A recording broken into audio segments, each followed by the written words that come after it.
that time I wasn't worried, because I thought they were just other guests. I laid there waiting for a few minutes, feeling a little tense. But then I heard a sound just outside my bedroom window. It was like a light tapping, or maybe a creaking. Then suddenly, I heard a sharp metallic sound from the window, like a lock sliding into place.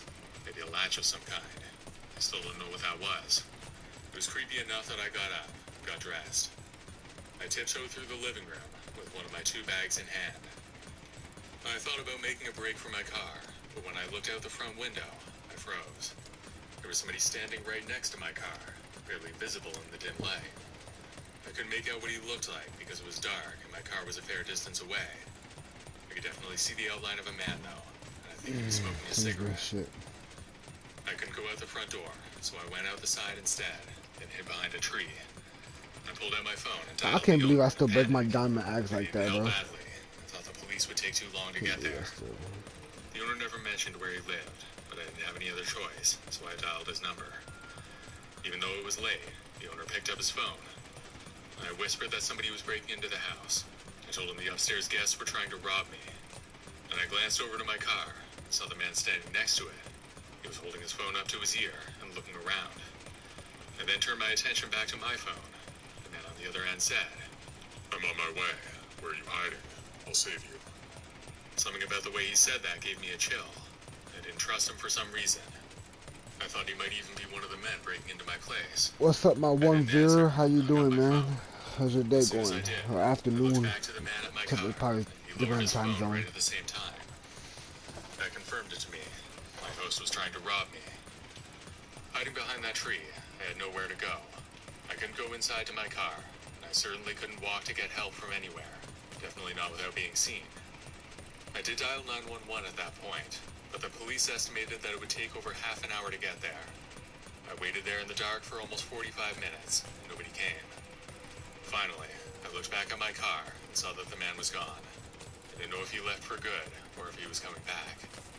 Either way, I sprinted for my vehicle, got in, and drove away, leaving one of my bags behind. I called the police again, but I didn't want to stay in that town any longer than I needed to, so I don't know what happened afterwards. However, Airbnb did reimburse me for the stay, as well as the bag that was lost. I checked Airbnb again about a week later to see if the house was still there, but it had been taken down.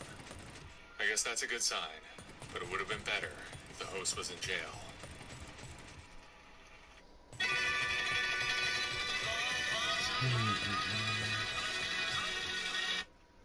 Another horror story, y'all. My parents were away for the weekend, and my older brother was out with his friends. He was supposed to stay with me, but he went out anyway. Suddenly the doorbell rang. I wasn't supposed to answer it when I was alone, but I couldn't help but check. It could have been one of my friends, or maybe my brother forgot his key. It was the front door, though, and my brother would have gone to the side. Either way, I was curious enough to check it out. I approached the front door and looked through the side window to see a man standing there. He was wearing what looked like a work uniform, and I could tell he was a repairman. His smile seemed a bit forced, making me feel uneasy. How's your day, bro? That wasn't the only thing wrong, though. It was after 6 p.m. on a Saturday, so even if my parents accidentally made me for something, it wouldn't be at that time. Oh, yeah, okay, I also didn't see any car or truck in the driveway. You let me know if you want to go to sleep. I figured he parked on the street around the corner, but I didn't understand why. Oh my god, what the hell is going on with this shit? I decided to talk to him through the window. I asked him what he wanted. He said that he was sent to fix a problem with our heating system, and said it needed immediate I got the other Titan back. Something about his manner made me feel uncomfortable, and I knew I shouldn't let him in without my parents' permission. To be honest, I thought it was a legitimate mistake. I thought he came to the wrong house, so I was genuinely trying to help him. He insisted that it was my house, and asked me to open the door.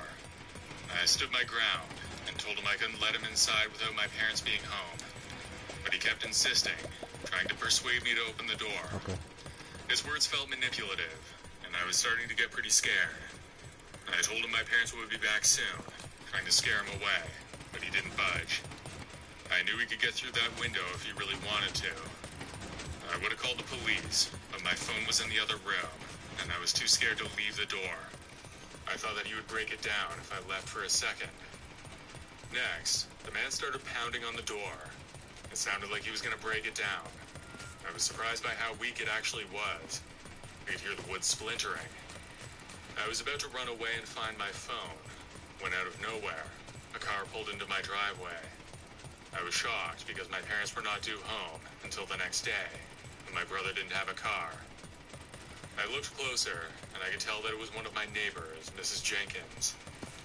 As soon as the man noticed the car, he turned and walked away. He walked around the corner and out of sight from my window. I still don't know what kind of vehicle he had.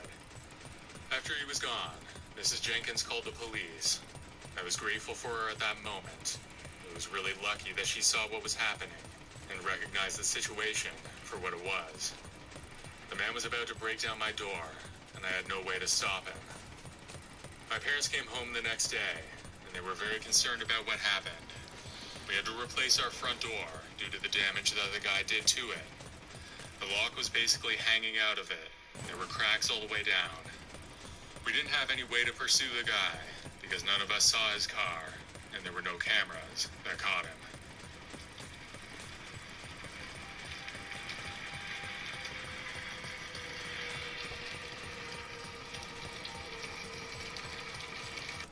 I am Butch Loxon. I'm a Los Angeles-based artist. I'm inspired by the Day of the Dead culture here in Los Angeles. Baking. But it was probably none of my business, so I didn't worry about it. We jumped into the car and started the test drive. I was immediately struck by how clean and tidy the car was.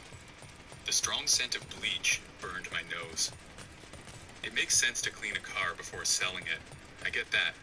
But this was on another level. You would have to smell it to understand. That being said, the car was great otherwise. It was just as described, and it seemed to be in great condition functionally and cosmetically. The bleach smell would wear down over time, so it wasn't a deal breaker. I bought the car on the spot and paid in cash. After transferring ownership of the car, I dropped the seller off at the bus stop. I was about halfway home when I noticed the flashing lights of a police car in my rearview mirror. After I pulled over to the side of the road, the officer approached my window. "License and registration, please," said the officer. I handed him my license and the freshly printed papers for the car.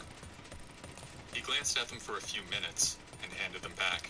Then he said, "Looks like you just took over the registration for the car today." "Yes, sir. I just bought it," I replied. "The reason I stopped you is that this car matches the description of one that was used in a murder. Do you mind if I take a look?" The gears started turning in my mind, and everything started to make sense. The too good to be true price, the nervous seller, and of course, the strong smell of bleach. This was it. I bought a car from a murderer. I immediately told the officer everything. Luckily, he believed me, and of course it was not difficult to track down the previous owner of the car. I thought I might be asked to testify or help with the investigation in some way, but the call never came. From what I heard on the local news, the seller ended up getting life in prison for murder, and it turned out he used the car to dump the body. Got 30 levels. They found traces of blood in the trunk and throughout the interior. I guess he didn't use enough bleach. What kind of stairs? Balloon popping to choose the best civilization.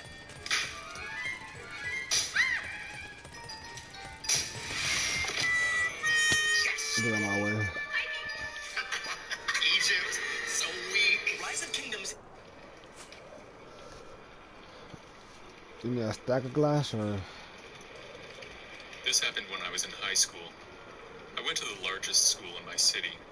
There were at least a few thousand students. I don't got cook. So I don't got cooks. I don't got glass. I got sand. Even until my final year, I I would meet people in my class who I swear I had never seen before, only to find out that we'd been going to the same school this whole time. Maybe part of that is on me for not being more social, but that's another story. Facebook was still relatively young back then, and it had just finished taking over my school.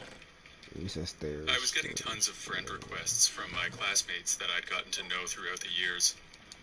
This was back when social media friends were all people who you actually know in real life. I'll be on my way. Imagine that.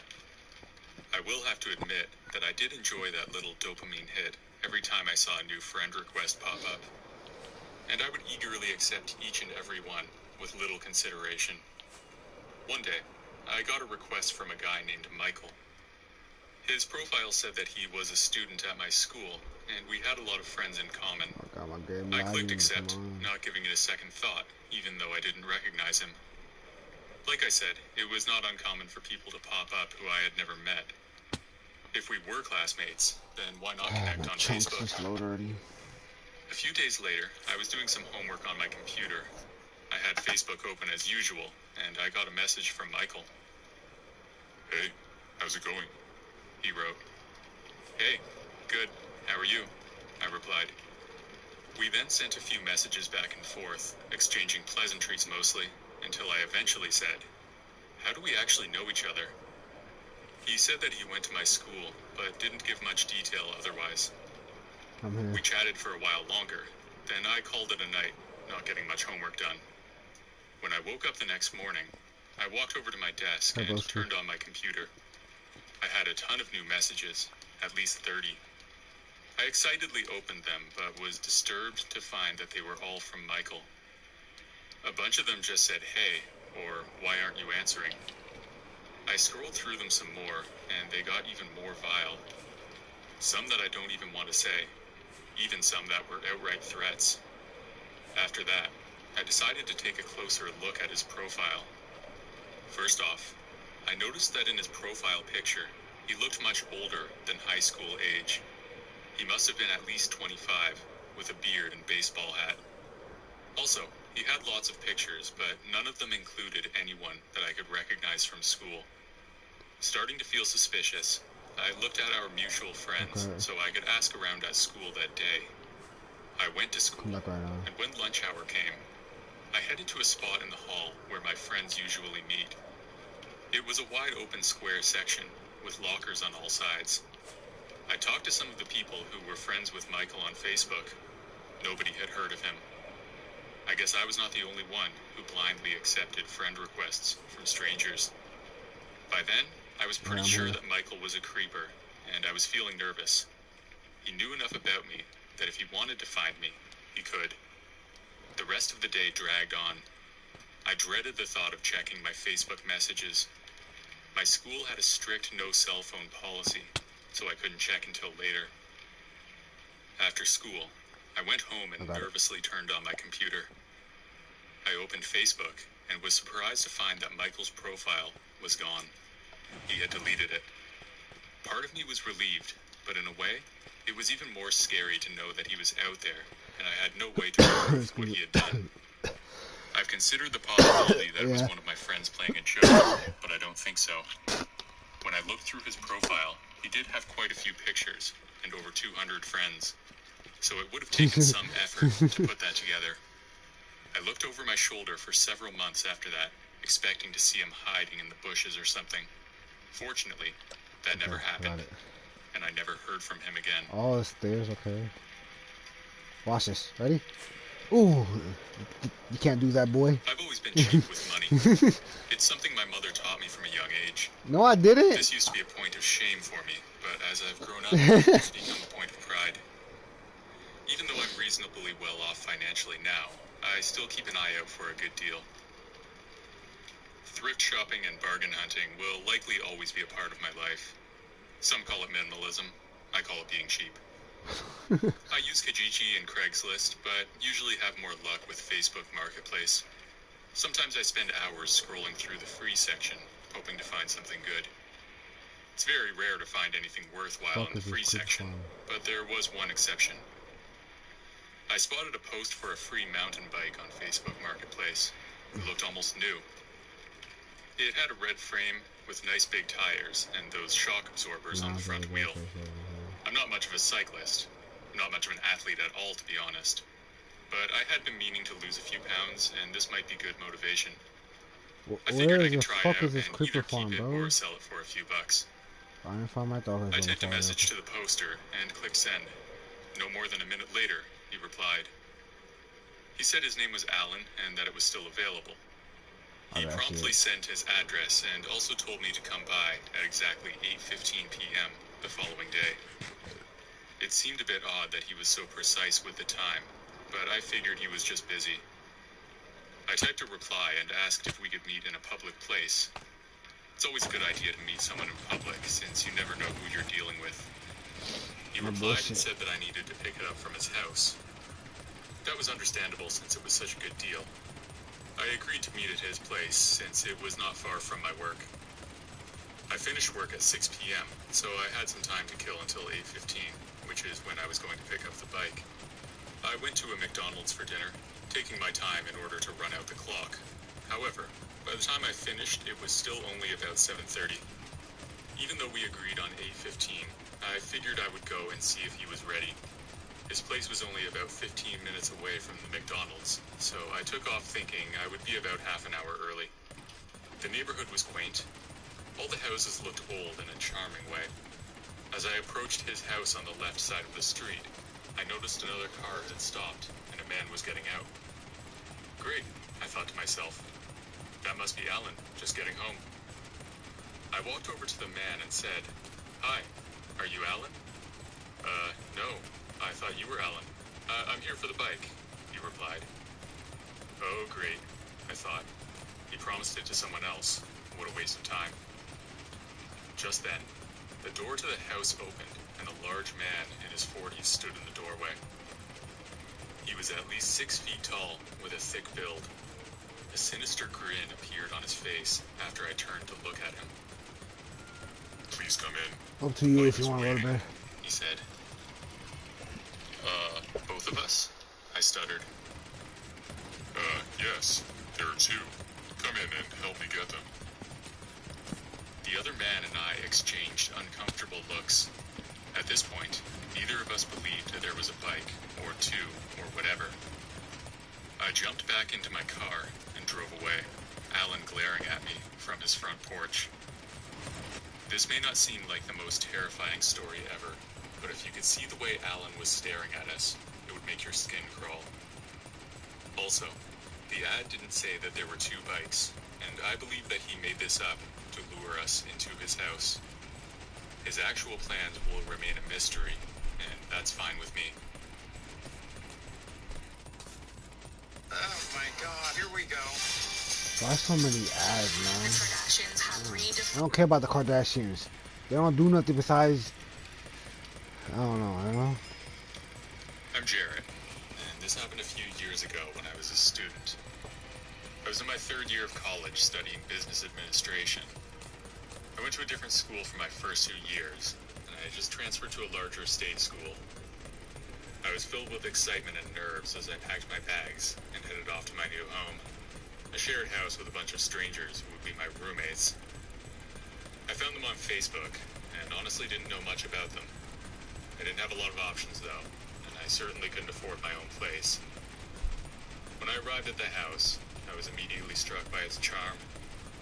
It was an older townhouse right near the school, far from luxurious, but definitely good enough.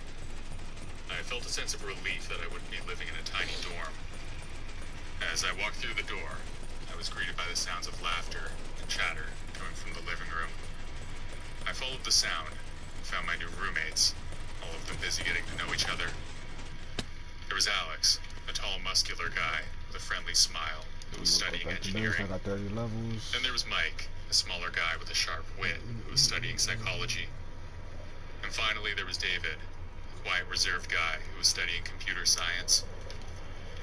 They all welcomed me warmly and made me feel at home. I then found out that I was not the only one who was new. They had all met on the Facebook group as well. It turned out that Alex and Mike had also transferred from other schools, and David was the only one who was returning. The first few weeks were great. We all bonded quickly, spending our days studying and attending class. In the evenings, we would cook dinner together and watch movies. Okay, I'll take It was that. like I'd found a new family, and I was grateful for it. I got a Breaking 3 and But Efficiency then, 4. things began to change. I was really bonding with Mike and Alex, but David became more and more reserved over time. It got to the point where I would see him only once or twice a week. He would spend hours locked in his room, only coming out to grab food or use the bathroom. I don't think he was even going to class anymore. He became increasingly aggressive, snapping at anyone who tried to talk to him or ask him how he was doing. I started to feel scared around him and kept my distance. That seemed to help, but his behavior was really turn this creeping me damn out. heater off. Fuck, it's Around hot. that time, I started to feel like somebody had been in my room. Things were out of place. I keep my room very tidy, so it's easy for me to notice if my laptop has been moved or if my clothes have been messed with. I didn't want to think it was true, so I tried to ignore it and moved on. One night, I was lying in bed trying to fall asleep when I heard a noise coming from outside my door. I got up to see who it was, and I was shocked to find David just standing there. I looked up at him, and he had a really creepy look on his face. Then I looked down from his face and saw that he was holding a pocket knife. It wasn't unfolded or anything, but still it was really scary. Out of nowhere, he lunged at me, and I stumbled back screaming for help. I then tripped over the bed and hit my head on a nightstand. The next thing I remember is waking up in the hospital, where I was told that David tried to kill me. The doctor said that it could have been a lot worse. I couldn't believe it at first, but as my memory returned, I came to accept it. I was told that Alex had heard me scream and managed to stop David and subdue him. Then he called the cops. I was then told that David was arrested. I was left to pick up the pieces of my shattered life. I had to withdraw from college and move back home to recover, both physically and mentally. It's been a long and difficult road, but I'm slowly starting to heal. Looking back, I can now see that the warning signs were everywhere, but I didn't want to believe that a friend could be capable of such a thing. It's a hard lesson to learn, but one that I will never forget. I've come to realize that sometimes, even the people closest to us can be capable of great harm. I've returned to college, this time in a different city and with a new set of roommates. I was nervous at first, but quickly found that my new roommates are kind, considerate people who have become my closest friends. I'm grateful to have them in my life and have a second chance at college. I still have nightmares about what happened, but I'm learning to face my fears and move forward.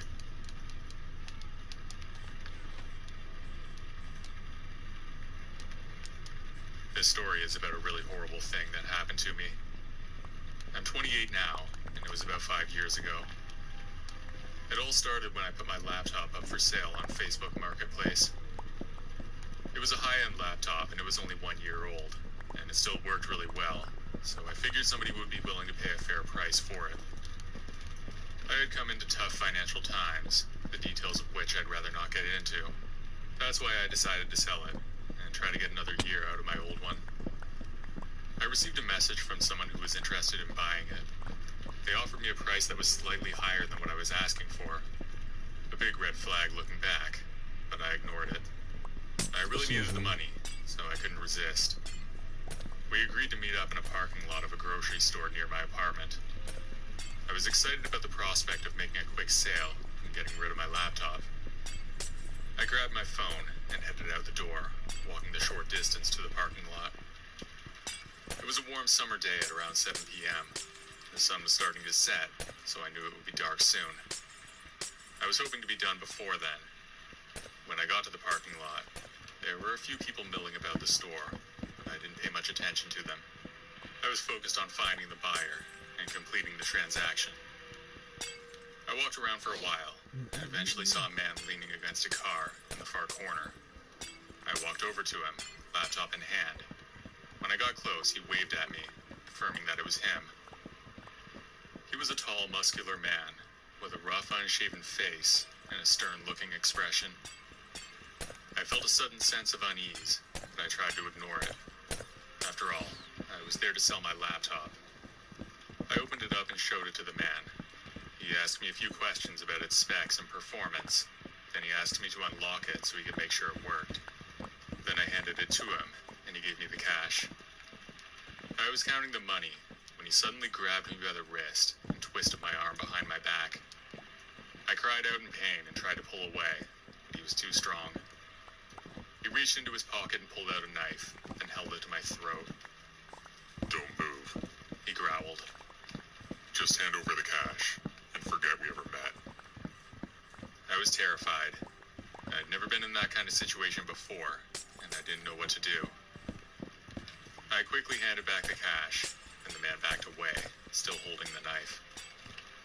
He looked at me with a neutral expression. It was like he did this every day. Didn't seem to faze him one bit. He then turned and ran away. I watched in disbelief as he disappeared around the corner, leaving me standing there in shock. I quickly realized that I'd just been robbed. I couldn't believe what just happened. I was shaking and my heart was racing as I pulled out my phone to call the police.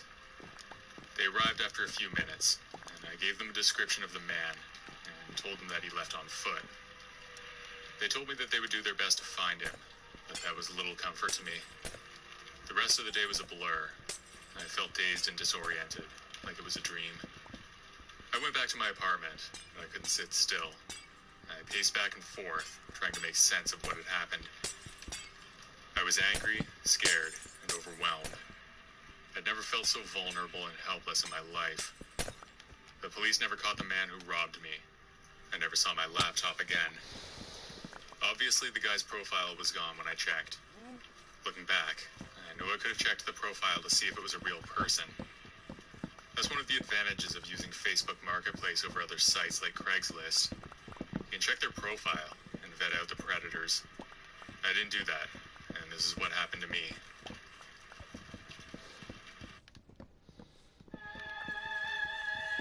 Just try believing all this power in your fragrance.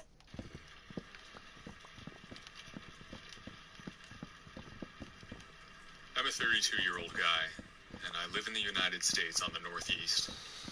This story is about something that happened to me just last take the whole summer, thing down, bro. and it still scares me when I think about it. Shit.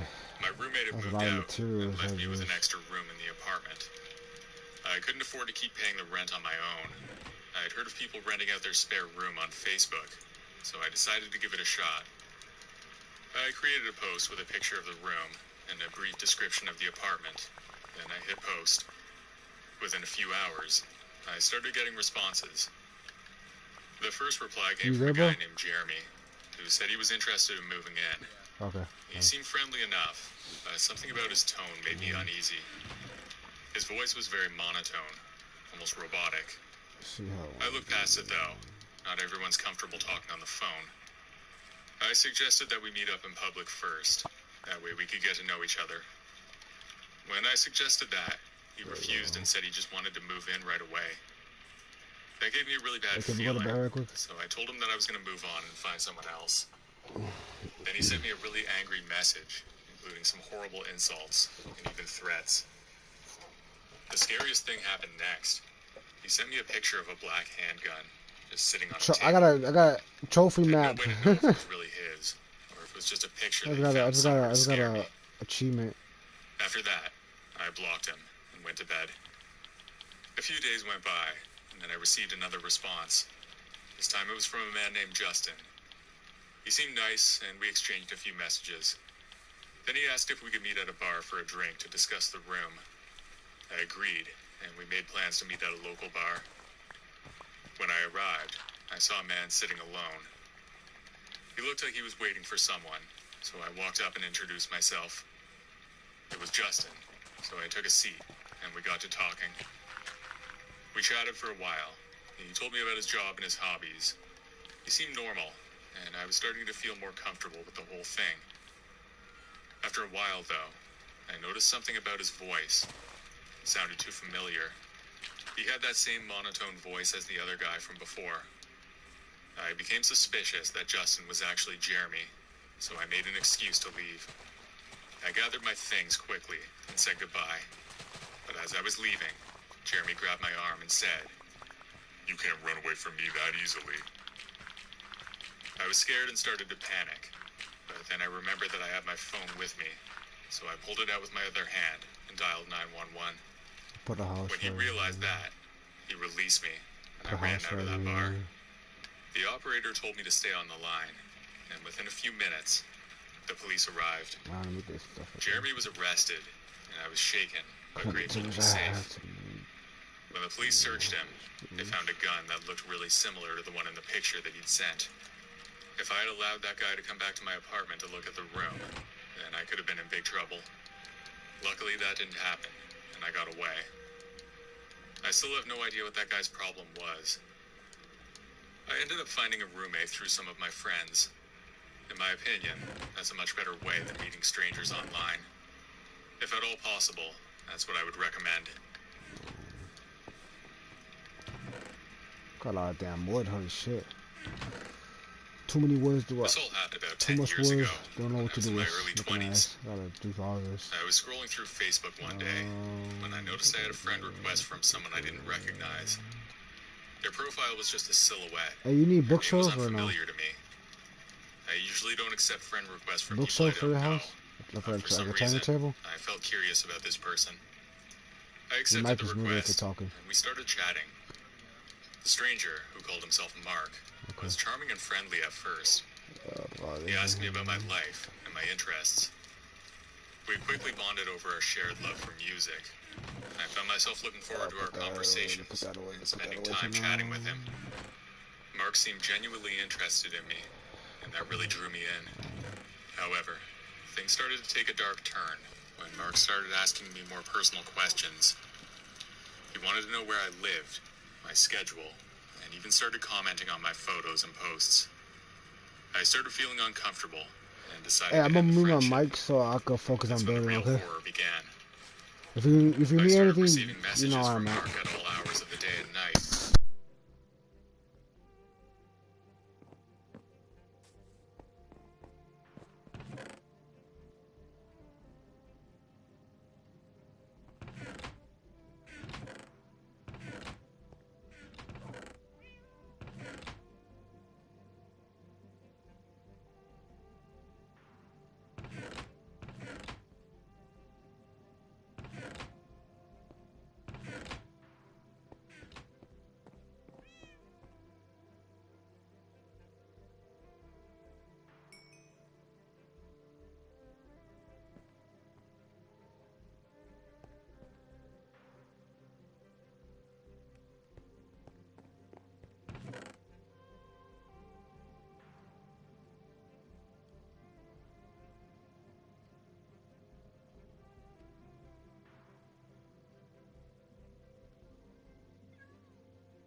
I need to put this in here for now, cause I don't know what to do.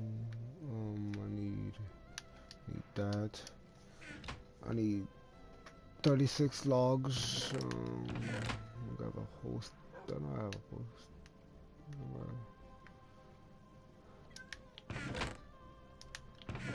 Fuck, I would use this. I don't care. I need a stack of that. That's I don't got cocoa beans. I don't got cocoa beans, man. Let me put that there.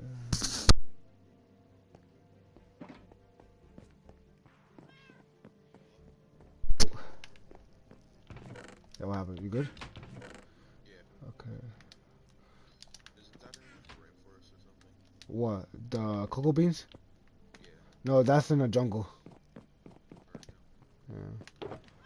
Cause I wanna make a brown struggle box, like for so I could for wood and shit, like material blocks I could build, so I could, you know. Holy shit, that was fast. What?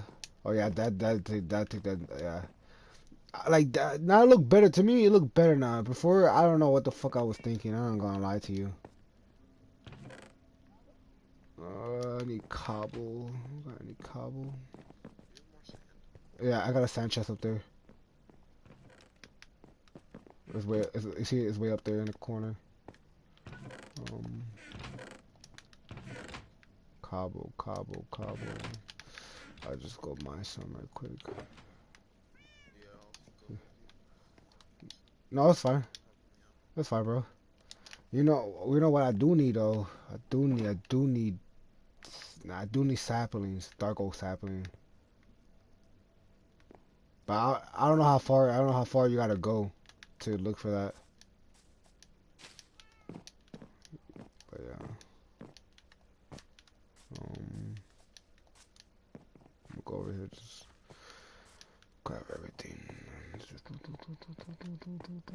I got a fucking suck-touch pick like a dumbass, bro. And I thought I said fortune. Jesus, bro. My game lagging. Jesus.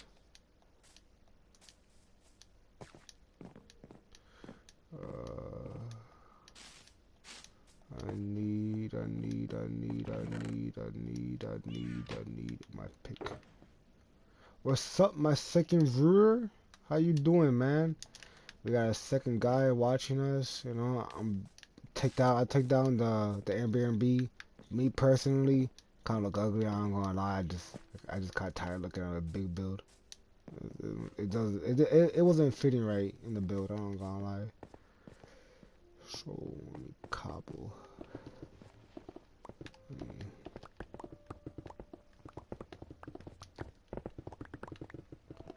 Grab a whole bunch of this.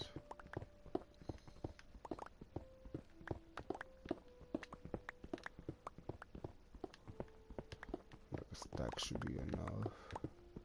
That should be enough.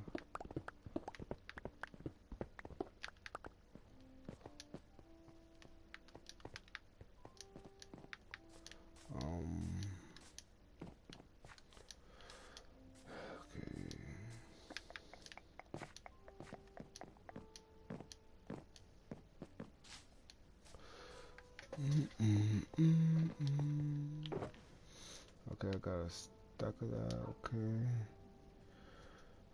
These 6 leaves. 6 leaves. 6 leaves.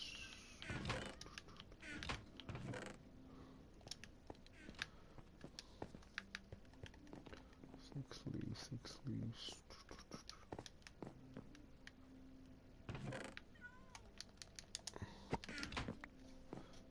Who put that there, bro? Oh, I did that. That's right, okay.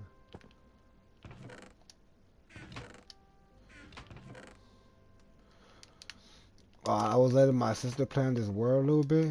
She want to organize my chest, right? Bro, I ain't like how she did it at all, bro. Cause she make it like, you know how you put your shit, you know how your stuff at, right? Like she put my shit everywhere. I ain't like it. I ain't gonna lie. My shit just ran. Yeah. I don't have it sorted yet. So,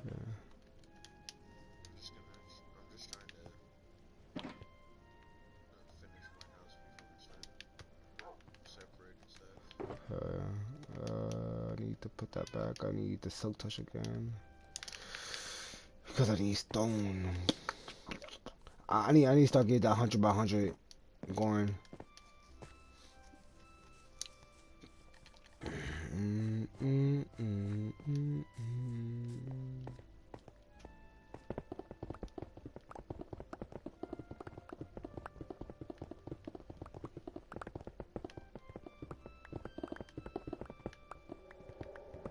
That should be enough stone for what I need.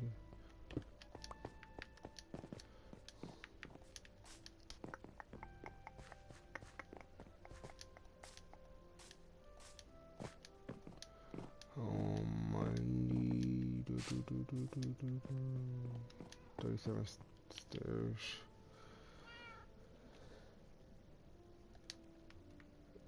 37.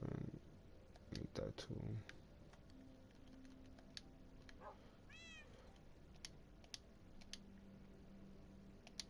$36, $37. Okay, I need 4 of this. Okay, just got enough for that. And I need. Can we go to bed or no? Yeah. Okay, I need 36. I'll go to bed right now. I need 36 stairs. Stairs.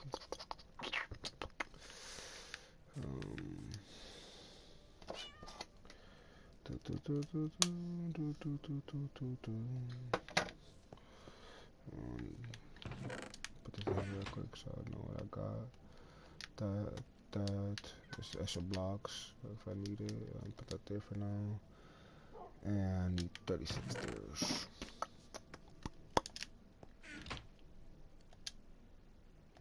$40, that's enough, yeah. 40 is where it's enough. Put that there, you never know I need that. Put that there. Oh, I need that pick back, sir.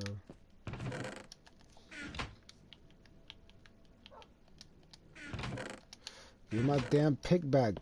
There we go. Fuck it, I put my pick on the armor stand. And I took it.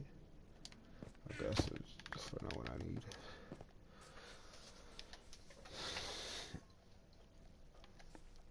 I need to go to my sheep farm.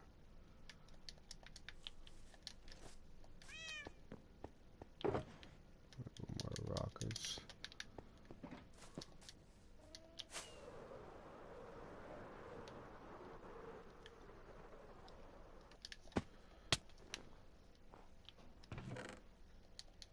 Got brown wool, okay.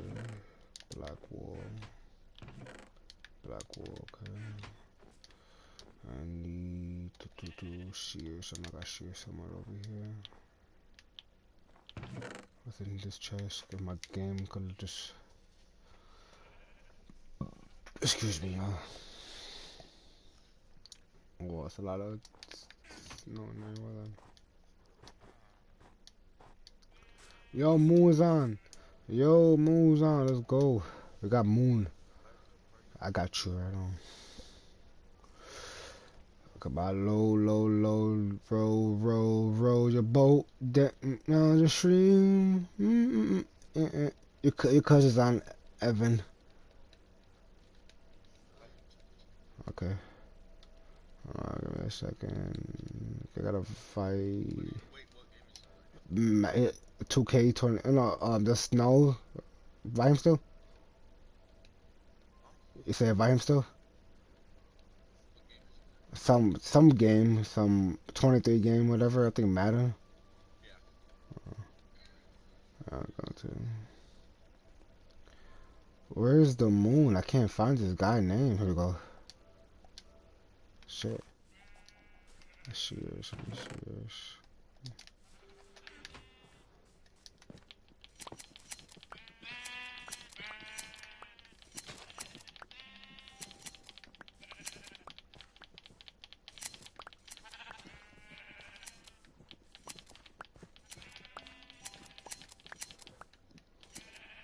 What's up?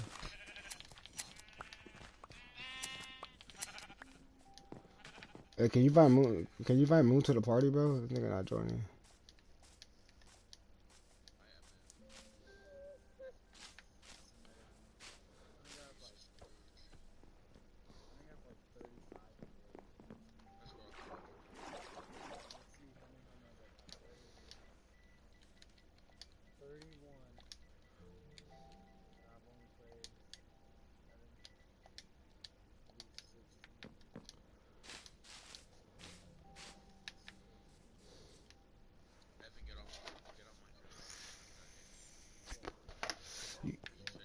Yeah, keep your word.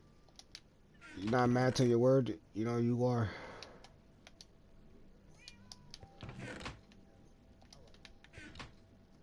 Hold up.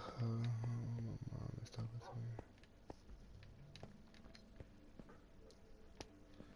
her. I need.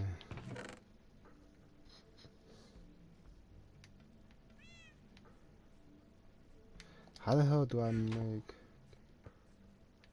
Give me what? Personal? Give me.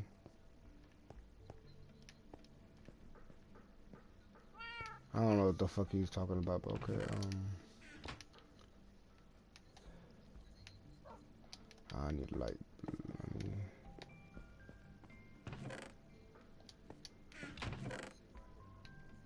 This guy sound like a fat kid. No, I can't build anything. Oh, I forgot. Oh, I forgot. I took his thing.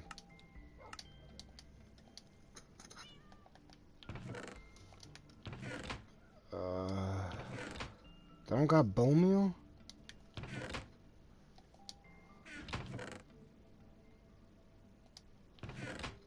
I just need. Just got that.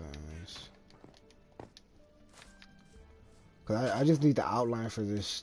I just need the outline for this. Well, it gotta be the white honey bun. If it's not the white honey bun, it's not the good one. You don't even know.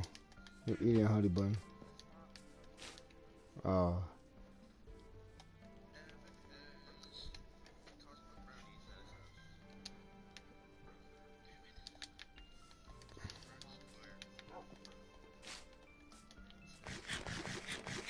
I need gray wool.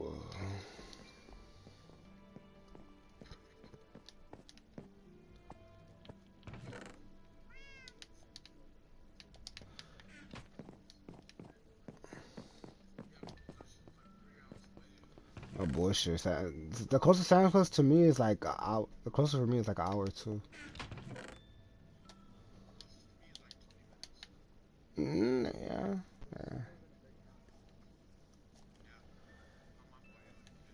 Can't remember he's Japanese. Look at that. I'm joking. I'm joking. I'm joking. I'm joking. I'm joking. I'm joking. Don't take up. Don't get. Oh well then. How you make? Yo.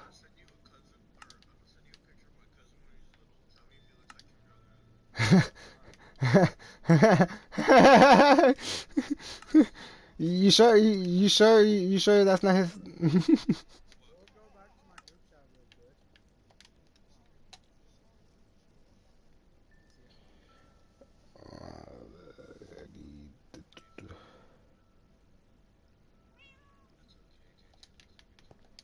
Jigaboo, he said.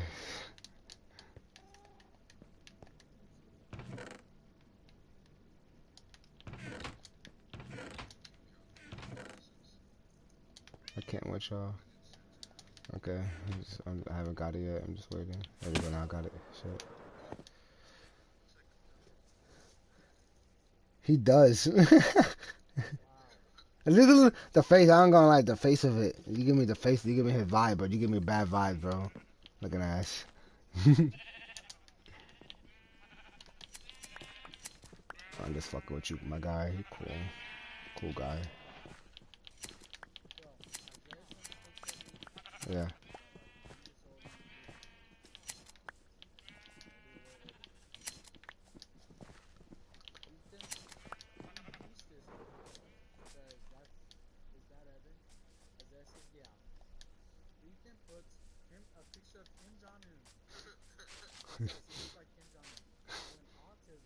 Oh, it's fucked up. Fucked up. I'm going to hell.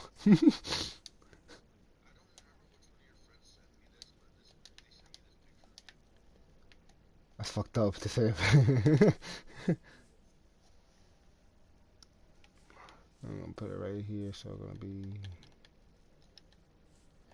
1, 2, 3, 4.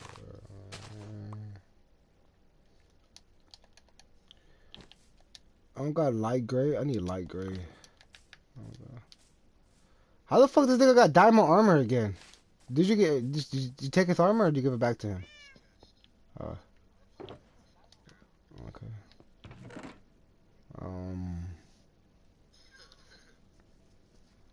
Light gray.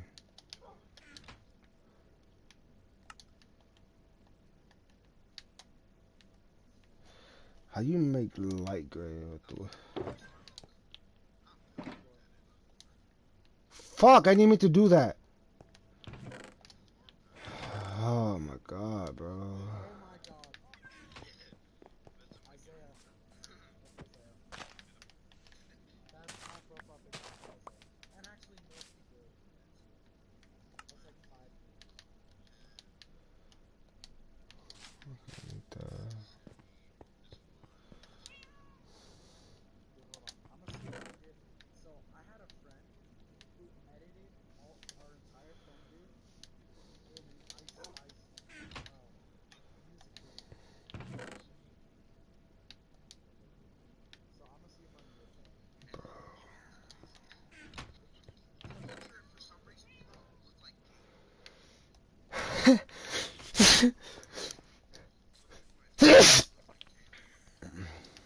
Thank you. My bad. Sorry, y'all.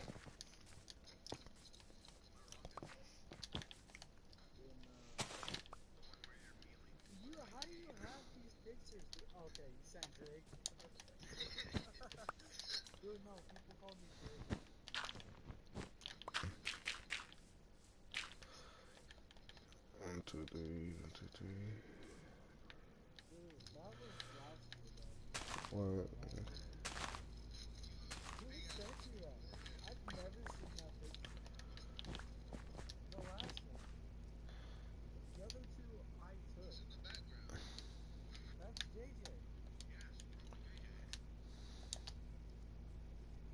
like, yeah.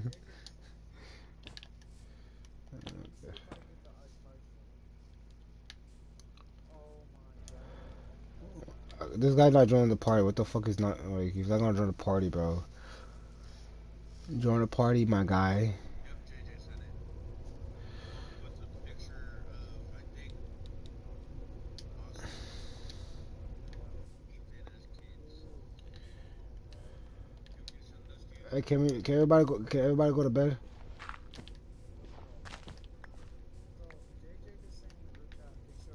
Yo, Moon, what's good, bro? Bro, it's fucking pillagers on my farm. What the fuck? Look, Evan.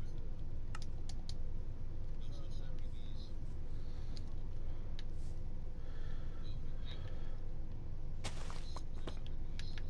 these. Hey, can we go to bed, y'all, right quick? Okay, I can't see it. Shit, dark. What's up, Moon? How you doing, man?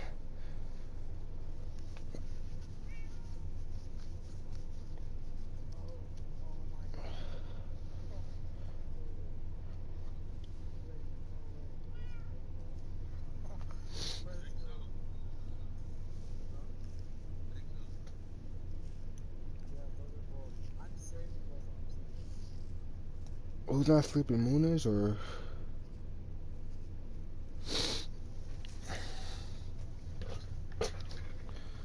Moon, please sleep, my sir, my fellow guy.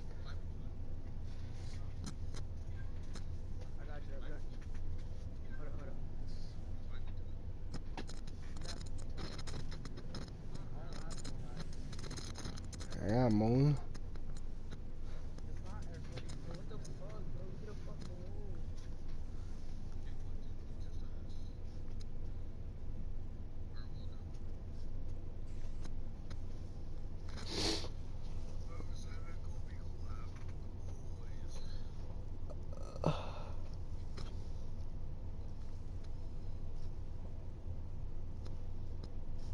Yo, Moon, I'm gonna finish your stairs today, okay? You sleeping? He is. He's not sleeping. Where for him?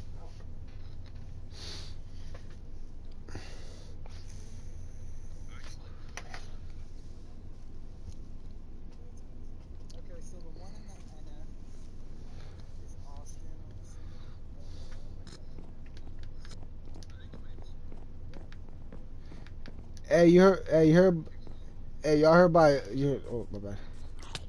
Oh, what the fuck?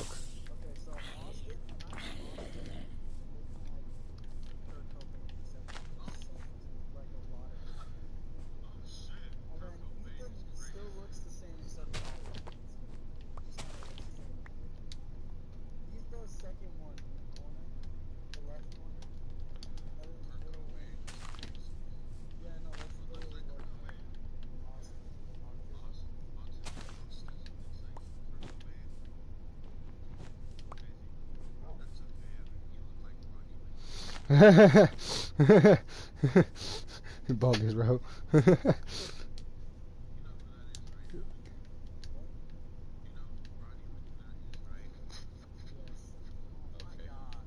look like Ronnie McNutt. After the incident. That's fucked up. That's fucked up, bro. Like, Bro, why are there so many goddamn POVs of the goddamn 9/11? that's fucked up. They're all over TikTok, bro. Tell me about it. What's this? Oh, this is just the layout. This is just the layout, so I know how Somebody big. getting struck with lightning? It's just a layout.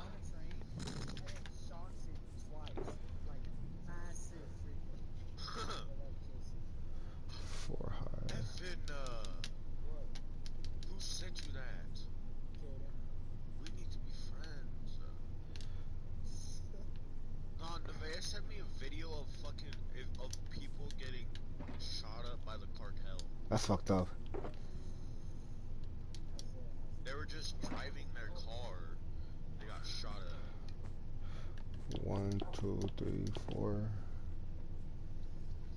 you trying to finish my stairs, yo? Yeah, I'm busy right now, bro. I'll do it soon.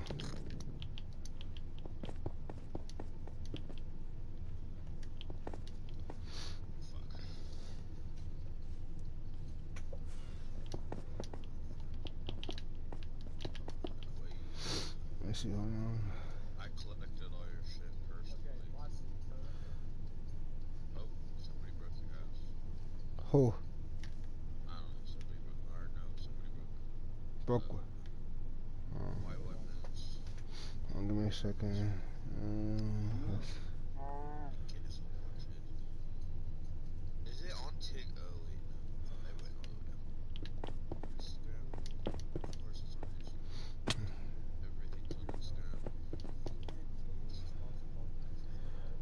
Me too.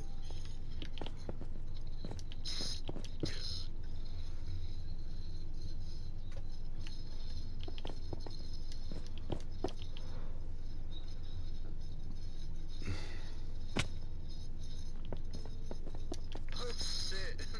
Damn, this mic sounds so loud. Shit. Oh my god.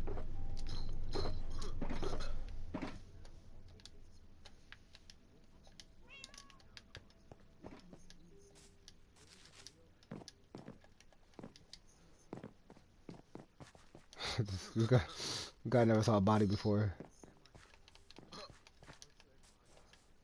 Damn. Sucks to suck, I guess. Sucks to suck, she said.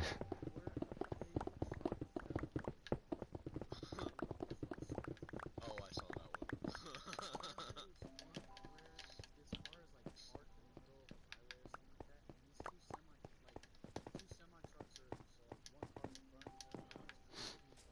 Yep, I seen that one.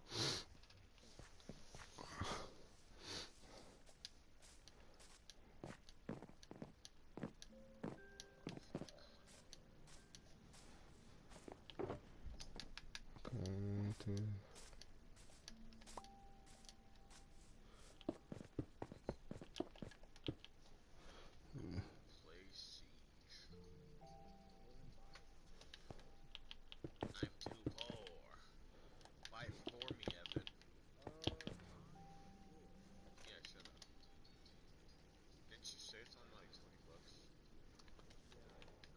$20? Can I borrow $20 then? I think it's just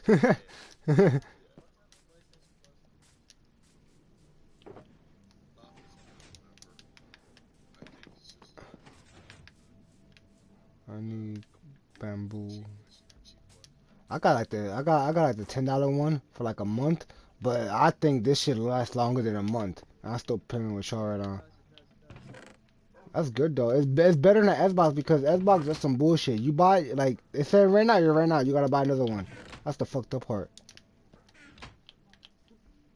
I need that. There we go. I need...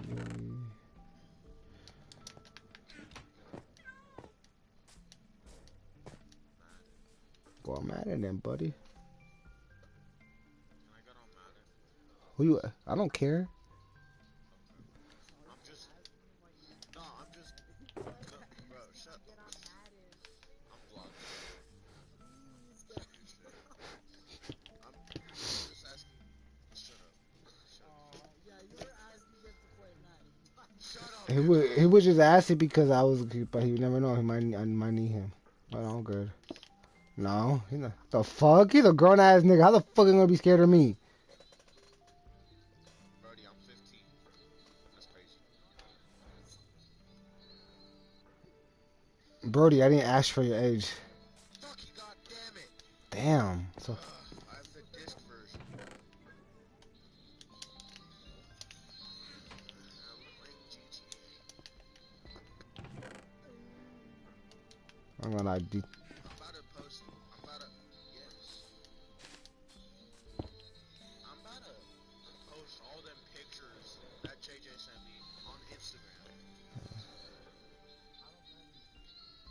That sucks. I'm gonna post them all over Instagram and Snapchat. I'll never do that. Evan, they wouldn't even see you blended in with the wall that's behind you.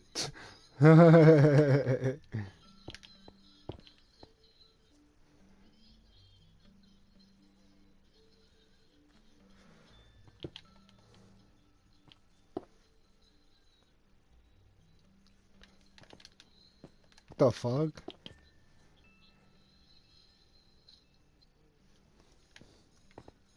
LeBron James. You know that song is a Milwaukee song? That song I'm listening to. I'm from Milwaukee, Wisconsin, y'all.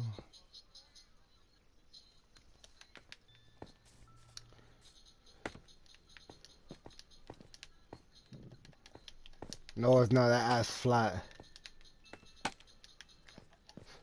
I'm sorry, but Sexy Red, she's not sexy, bro. Like, me personally, she, you know, like... Let's do Superstar KOs. Alright, put that there, put that there.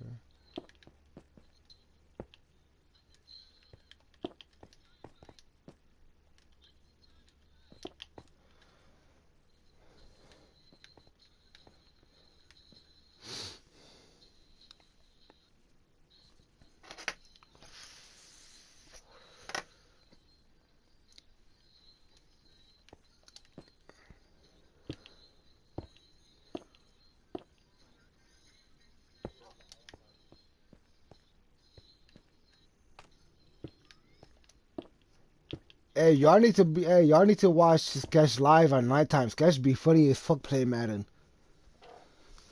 I was watching him last night. Autistic, but he funny though. Nothing wrong with autistic, you know, nothing wrong with it. Nothing's wrong with that, but I'm just saying. I don't know if he's doing it for the money or something, but I would shit. No, like that, you know, but like, you know. yeah. I said that shit too quickly.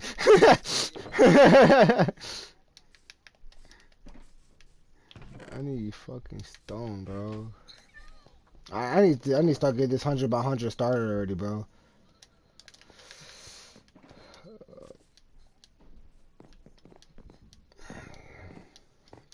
I'm gonna grab like a lot of stone. Suavecente. Suavecente. Suavecente.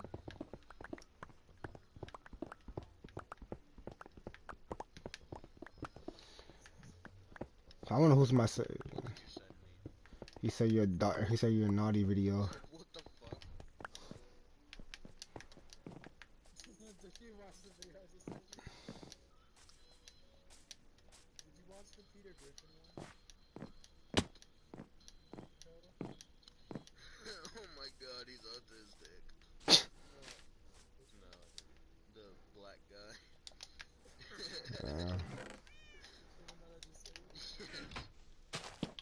Yo, Moon, can we go to bed right quick? The way Brandon stands in the most. No, I said Brian. The way Brian stands in the most thug ass gangsta shit I've ever seen. Like holy shit, it's so badass. What the fuck is wrong with you?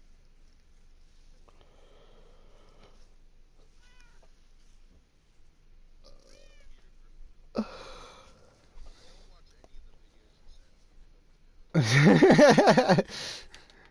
care. he sound like somebody else's wife. The way how you say it. An artist with no, no, no. I'm not reading it. It's the artist. Who?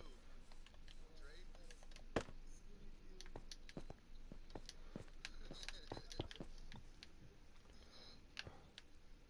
Job hunting in 2024. It's crazy.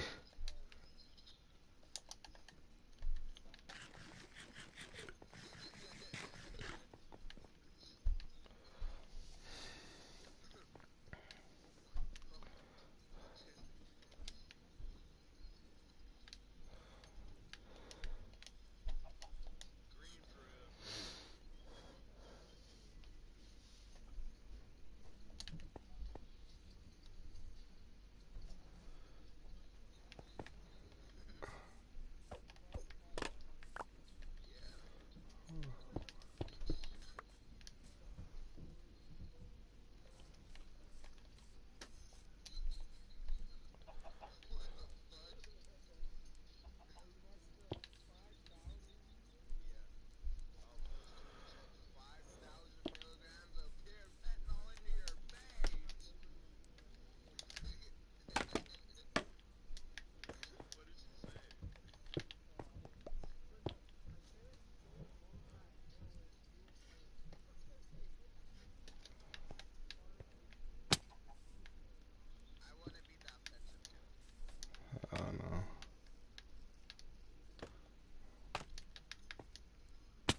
Spoken speaking.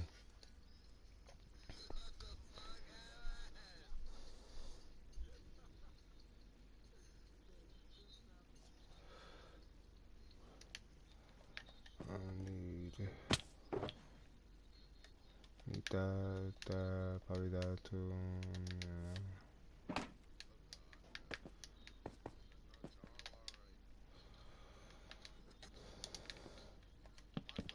My girlfriend forgot I was recording. Bro pulled himself into a window. How the fuck did he rip his shirt? Yo, How the fuck did he rip his shirt? right here. What's good? What happened, bro?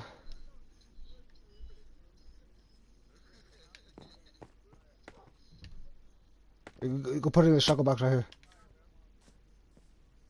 You can put it in the shuttle box. What? You want? You it can if you want. You know, one more thing. But if you want this house, you gotta take that house down up there.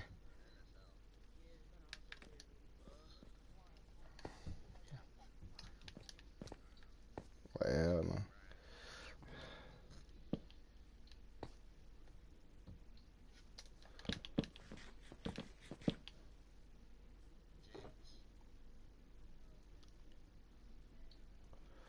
I need a slab with my slabs. I'm lagging so fucking hard, bro. Oh my god, I hate this lag, bro.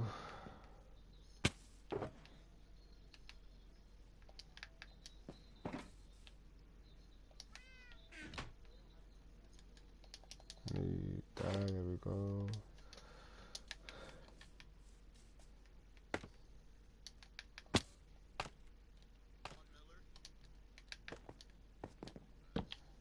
He said Ramsey.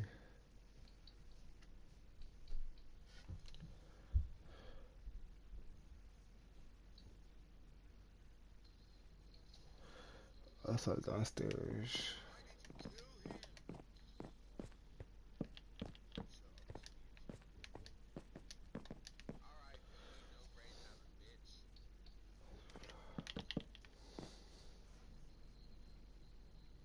What the fuck? I don't know.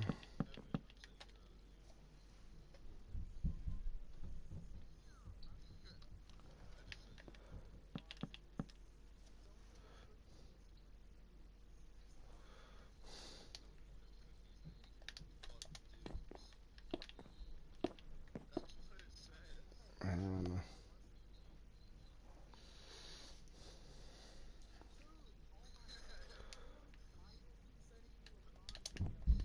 Yes.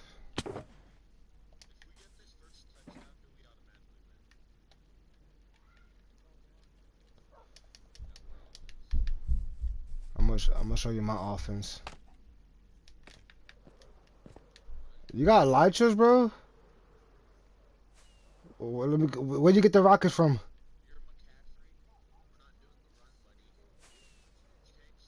Oh, mm. Don't lie to me now. Don't lie to me now. Yeah, I saw you, my nigga, I saw you took the elytra out of the chest. I saw you take it out of the chest. I wasn't stupid.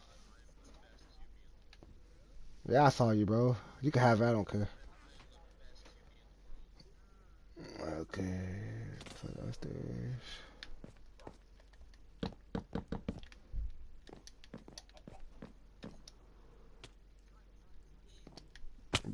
Yeah, this guy.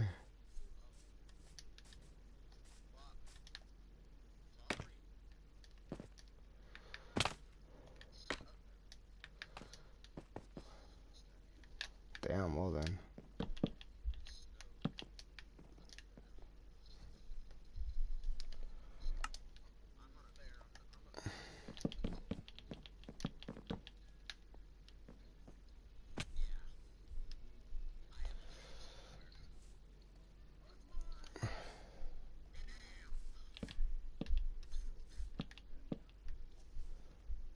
I need... Do I have any? where I have it. No, you're, no, you're, no, you know.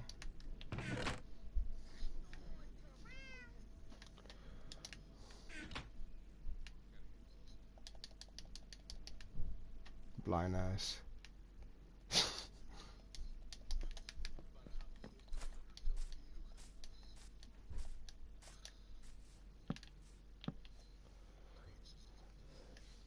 Hell nah.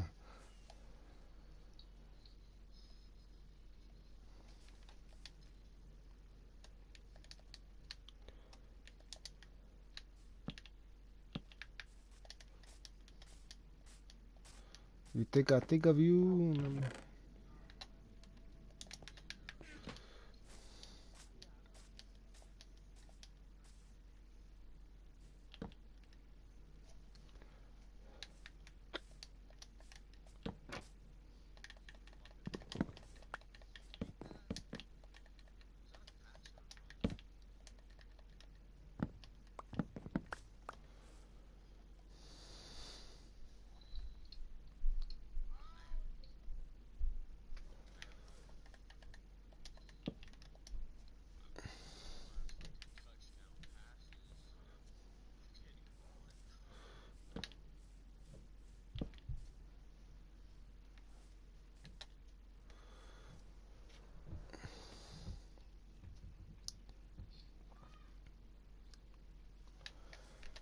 Bro, why'd you keep dying, my guy?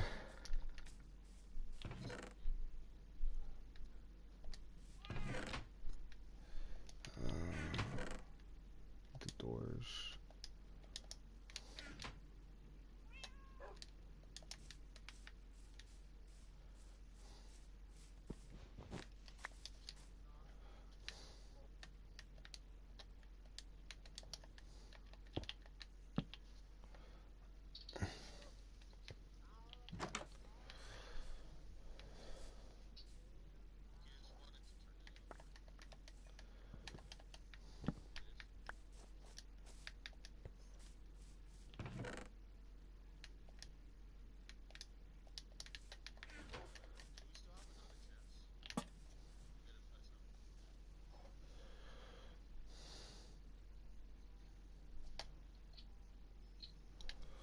Sorry.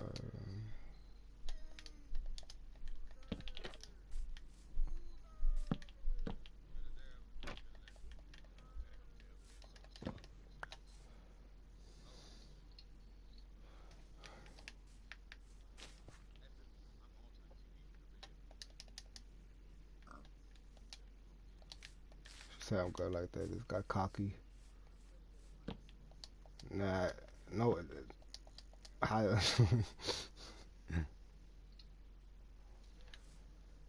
When I get paid, buddy,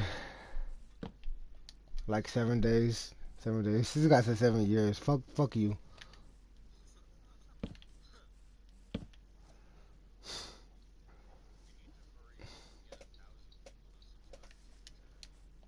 I don't know how the fastest way to do that. Like I don't know if you can shop. What happened? I got I got TikToks, but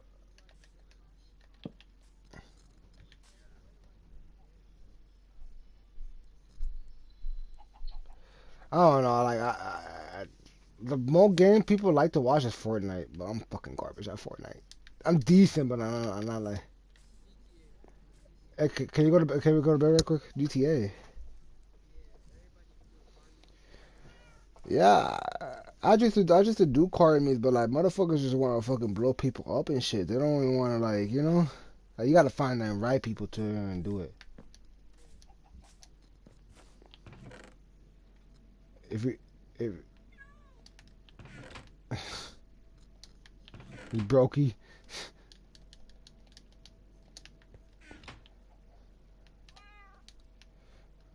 what's that's pause.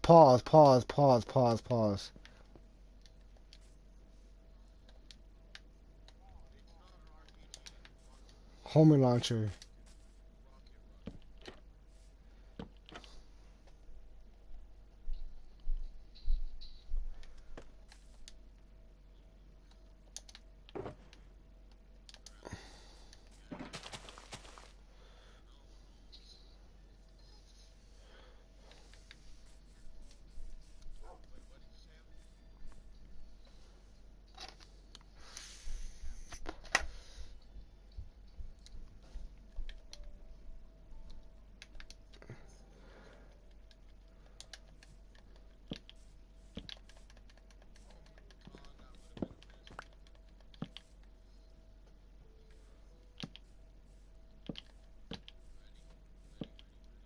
I'm ready, never be ready.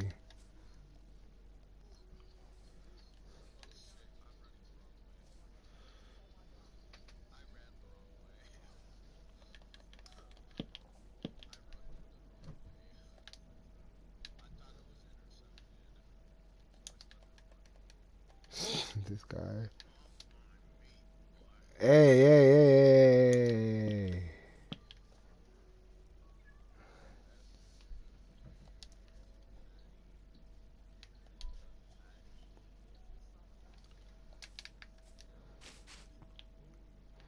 Fuck Patty Mahomes.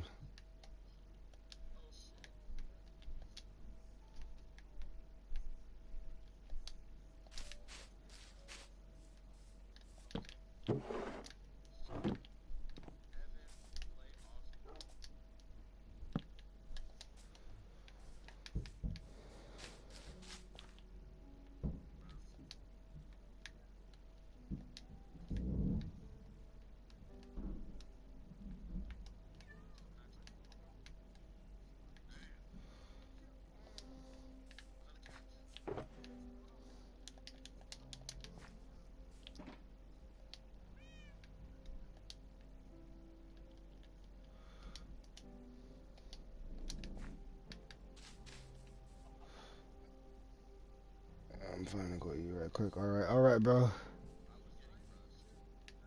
Just leave the game, okay, bro? So I could just go at nighttime by myself. If you're gonna go AFK. No, so I'm talking about Moon. Cause he gonna eat right quick.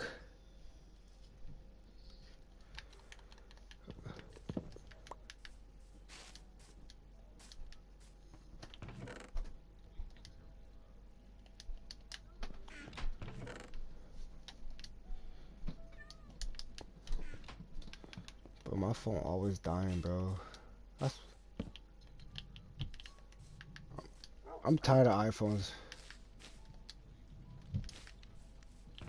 Hey, how you turn off a campfire? What do you need to turn off a campfire? I forgot. Is it shears?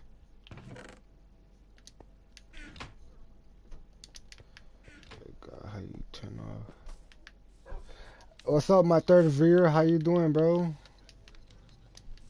Got 3 viewers watching me now. How y'all doing today? How's your afternoon or evening y'all from? I need a freaking bucket, y'all. Losing my freaking marbles.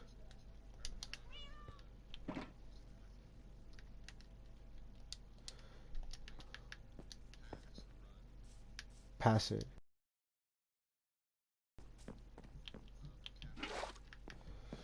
I got third viewer watching. How you doing, third viewer?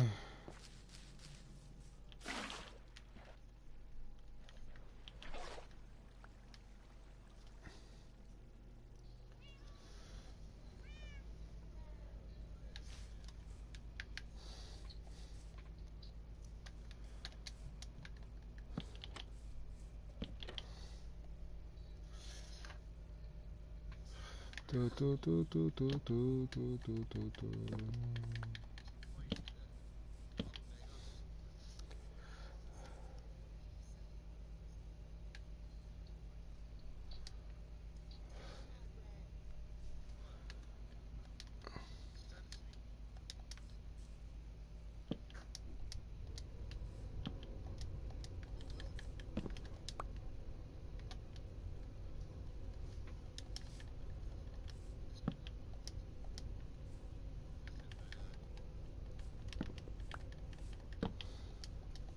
The way how you said it, like, eh.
Hey, watch your mouth. Watch your mouth, buddy. Jordan Love is the GOAT.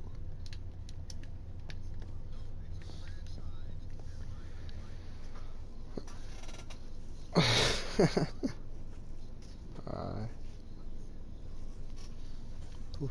who playing that whack ass music?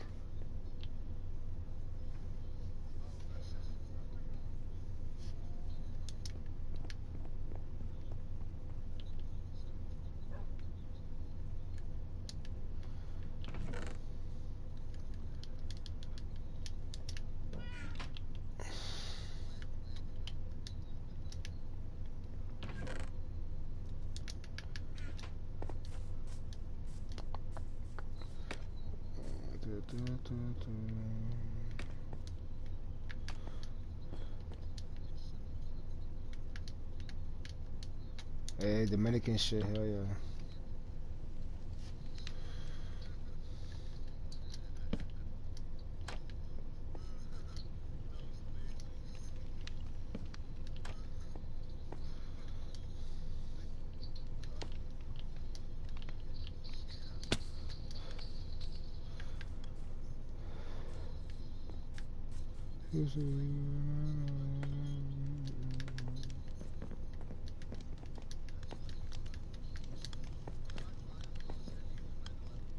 Hey, I fucked up.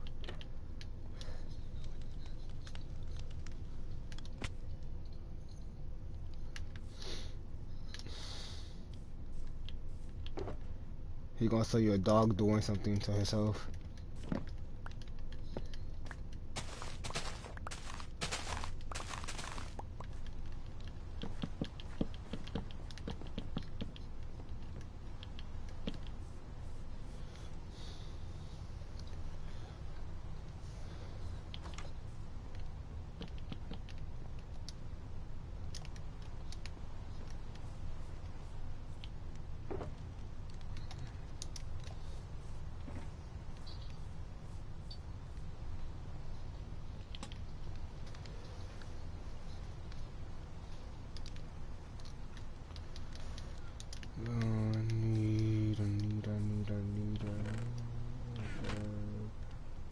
Coffee table.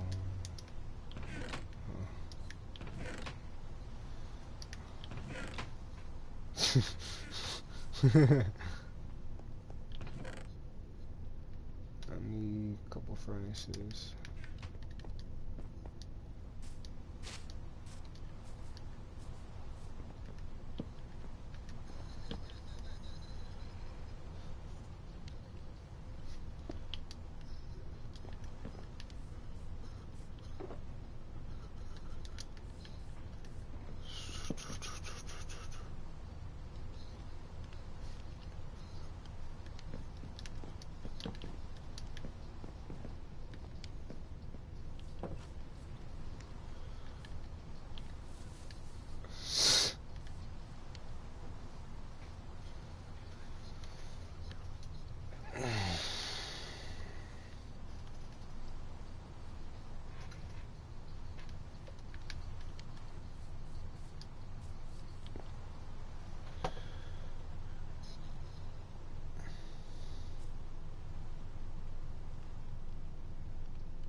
I want to build another small house right here so I can have two. One, two, right there, and then just go out. 4, this is 5. I need the wool right quick. I need the wool. Use that color. Fuck it, use that color. I don't care.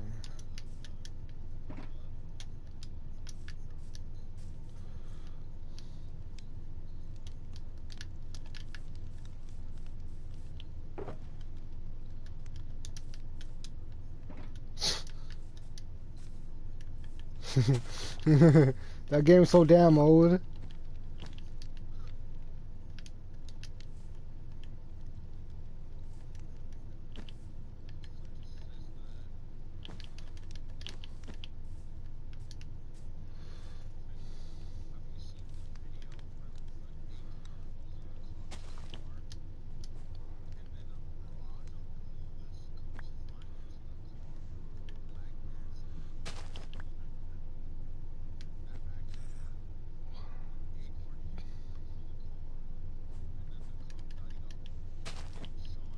Oh yeah, I saw that video.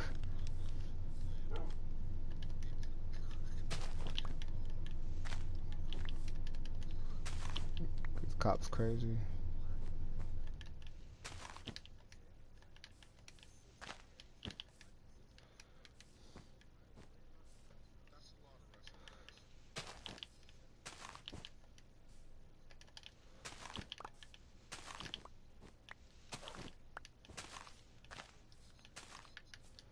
Oh well, too bad.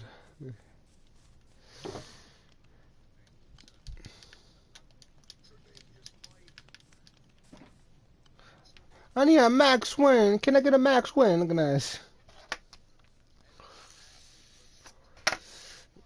No, Drake is too sexy. That nigga like Drake. No, he look like he look like that Chinese dude.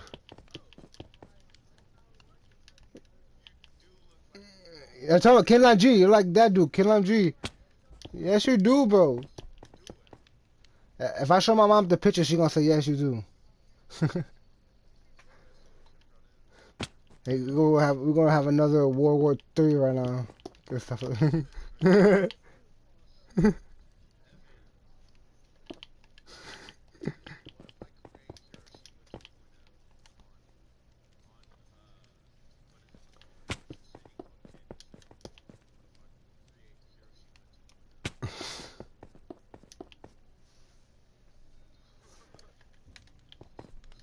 We'll keep it a promise then.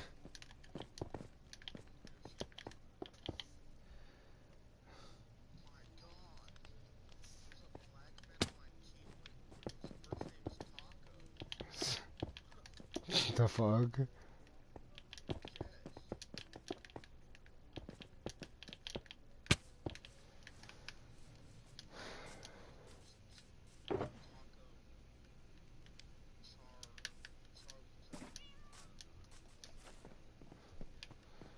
I need a fucking.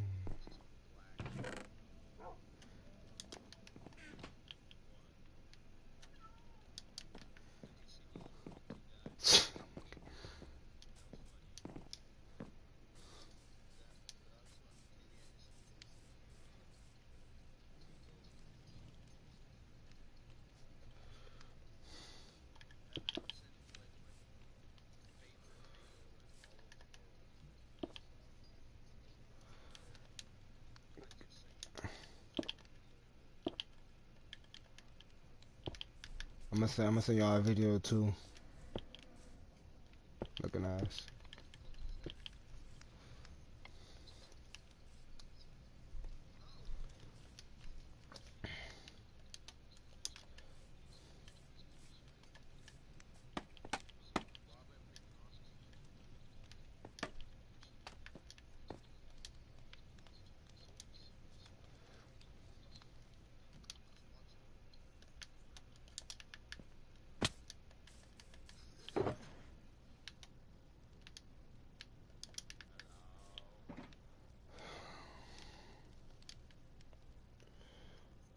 I need more fucking stone, bro.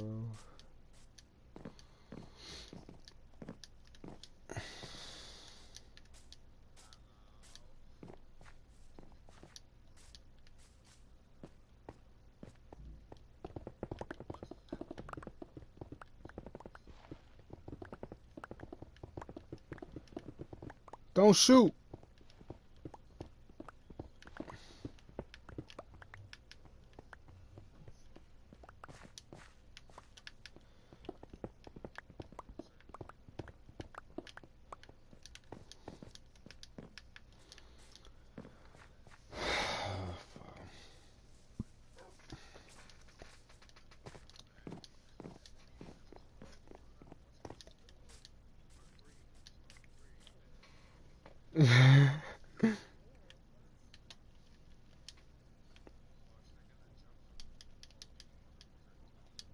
So 6. Ain't no bullshit. Wow, they're gonna do some stupid shit like that. How you guys gonna skip a number? Like, fucking dummies. I swear,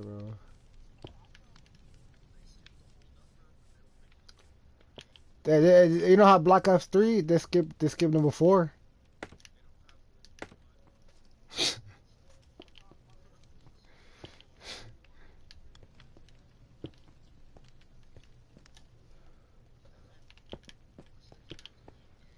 The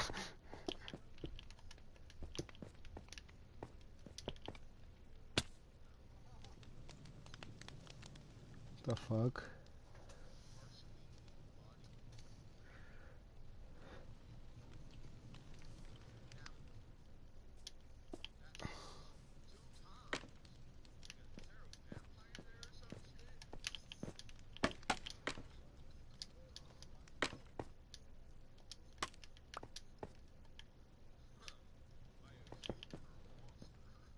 This guy. This guy. No, you heard about that one? You heard about that one white guy? He killed a teenager and cut off his head and his arms. Yeah, that ass. Like he was just he was honest to the cop too, talking about it. Like, yeah, I killed dudes. Yeah, I did that. Yeah. I'm like, damn.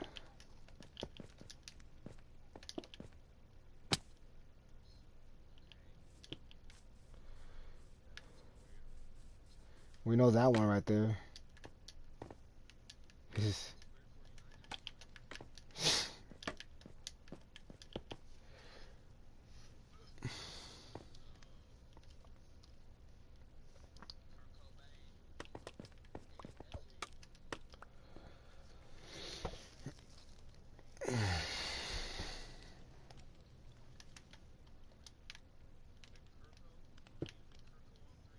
1, 2, 3.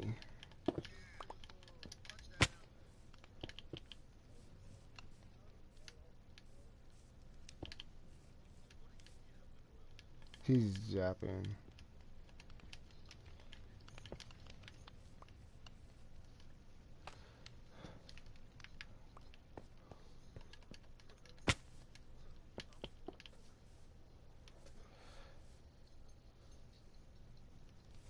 Sounds scared.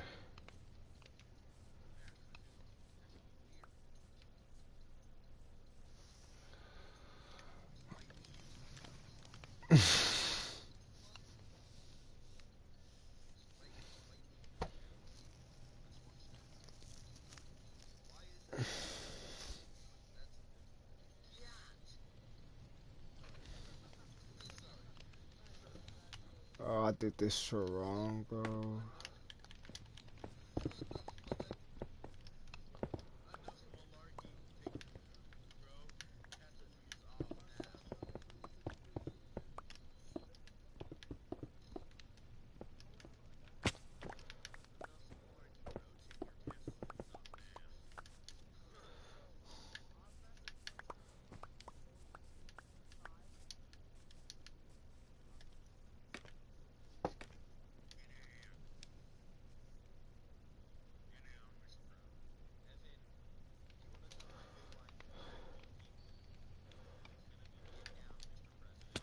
Get down, Mr. President.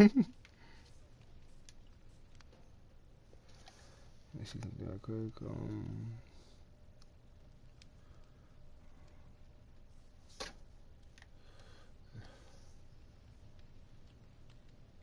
Okay, so I did this wrong.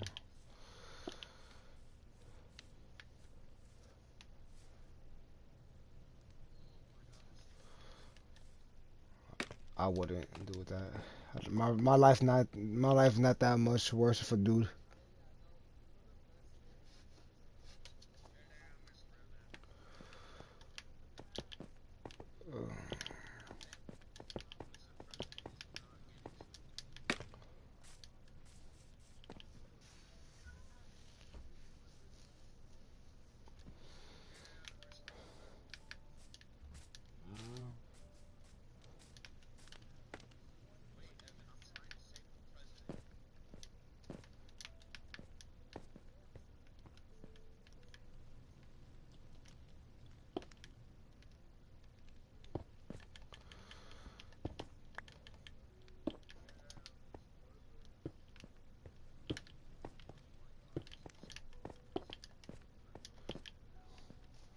You president of this nuts in your mouth. No, my bad, my bad. That was really gay. America, America, America, America, America. I'm from America, look at this. Oh, stop doing the Irish dick back, black. I just watched the Black Panthers Irish game.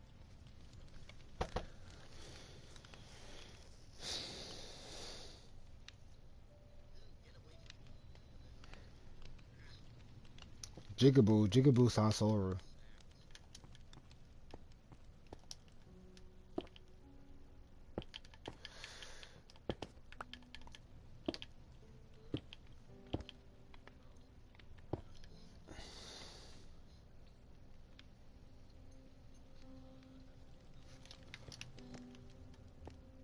And you know what you build like? Who can't say what? I ain't heard you, but okay. Sit down, Mr. President.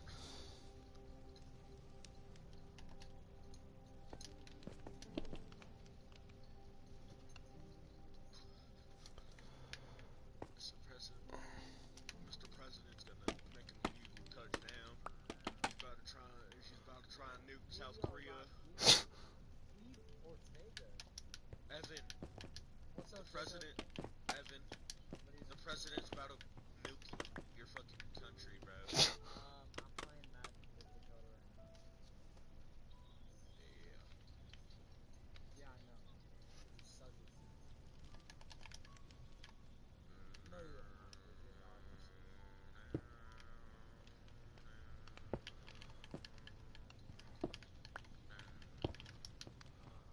Yeah, that's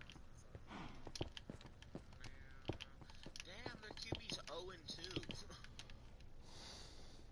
Fuck.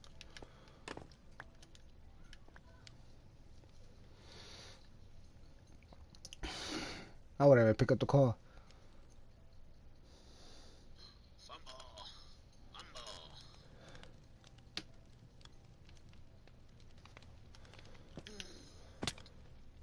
Oh my god. Dude, I just found a LeBron James. Lock it. Get it. Lock it. So how he said no. Lock it. Catch it. Come on, you black man. Where's Hopkins? This guy. Hopkins. Get that, Hopkins. Yeah. Black man can I can't really do it, Shit. bro. I It's in need. his name.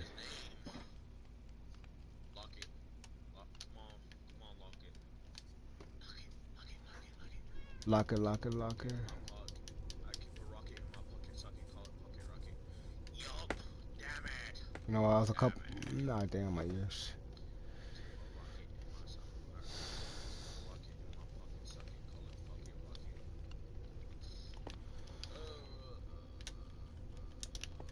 I kind of want to leave this party and go be racist with Evan in a different one.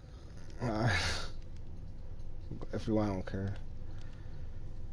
Okay, Evan, let's go be racist. I can't with this kids.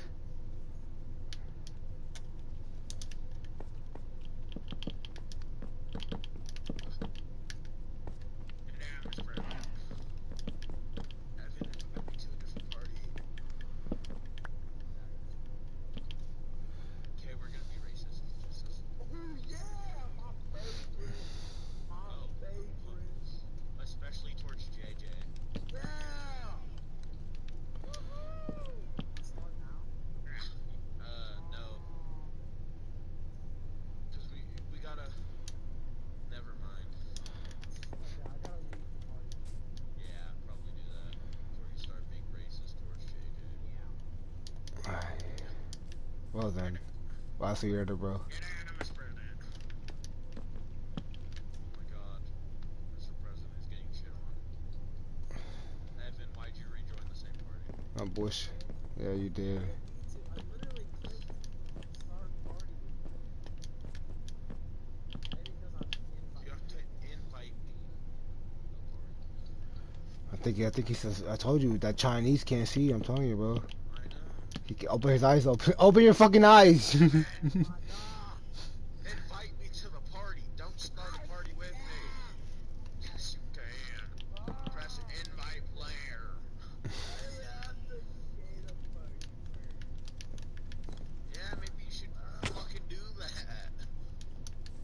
Jesus, ever. Autistic Asian fuck. Ah, shit, bro. Yeah. Flagger. Flagger. Flag her down. Flag that shit down. There we go.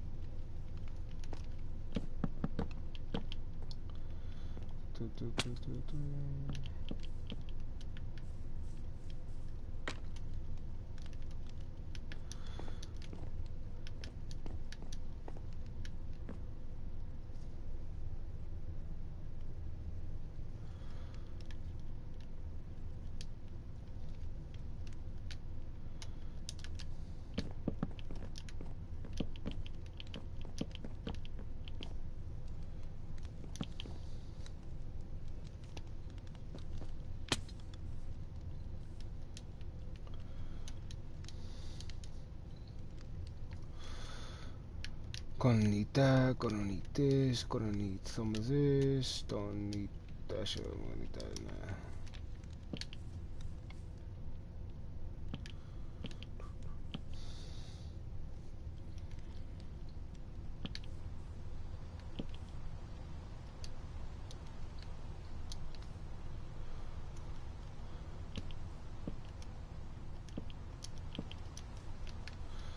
Hate this damn rain.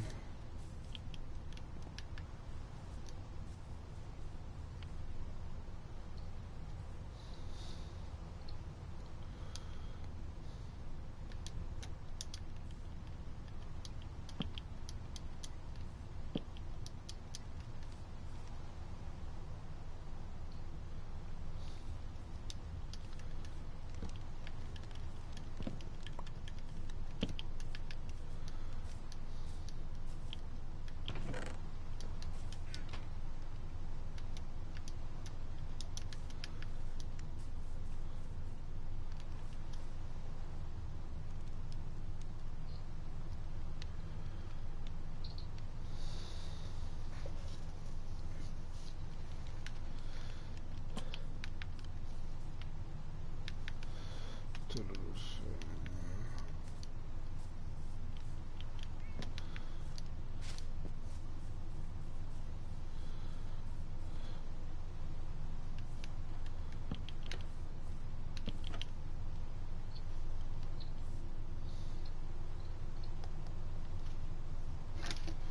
Let me text my pregnant wife, see what she's doing real quick.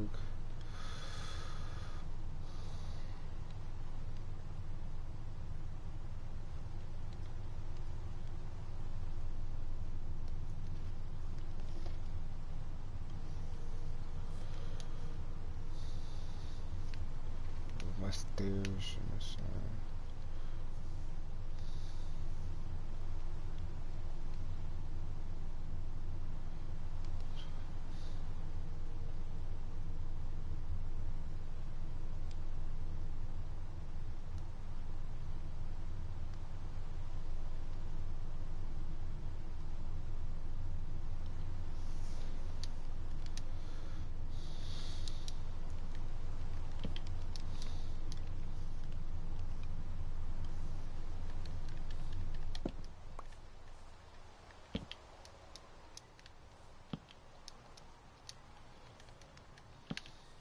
Yo, Moon, you still there, bro?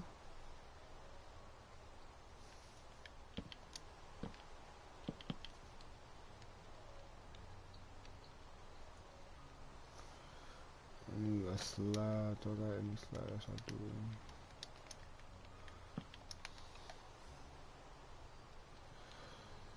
I need some slide. Some. Damn rain, bro.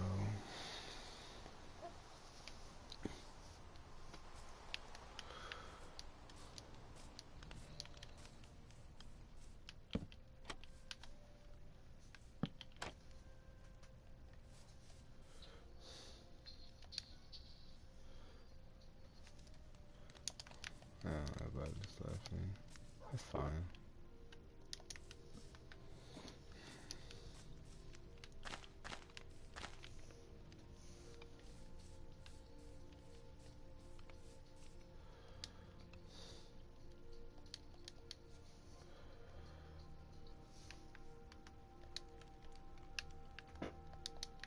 Yeah. Shit, man. Dumber Herschel, bro.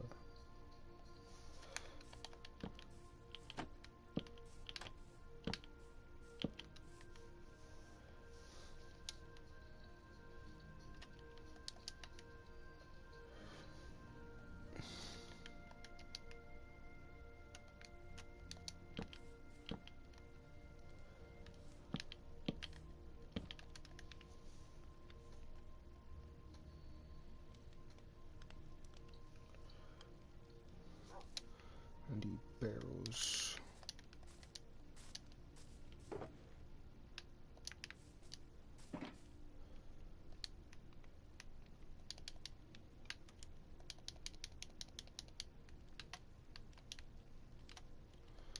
I'm gonna need a campfire too. I need 22 campfires.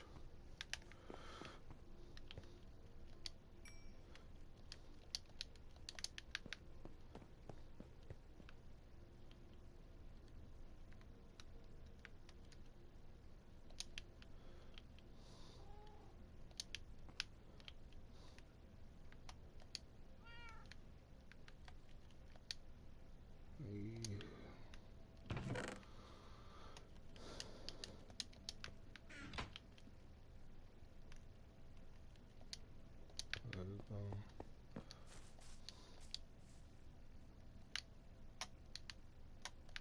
The way I put this water out is just say water bucket.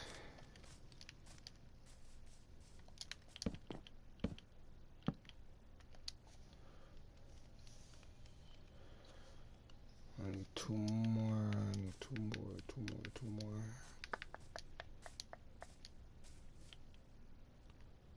Two more.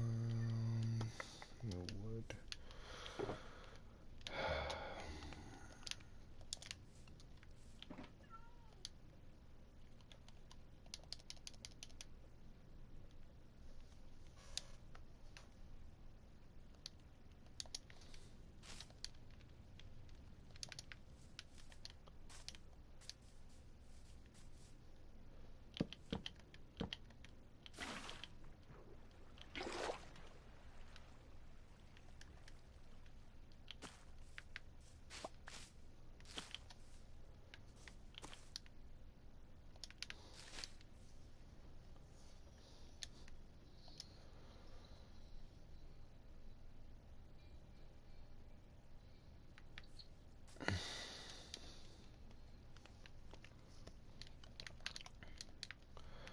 I need message.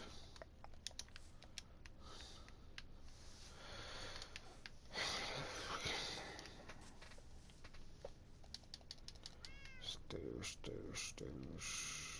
Nice. Excuse me, y'all.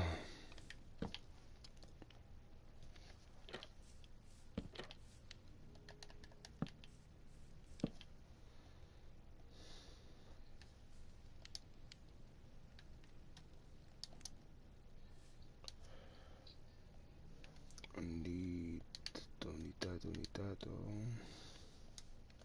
There's some signs.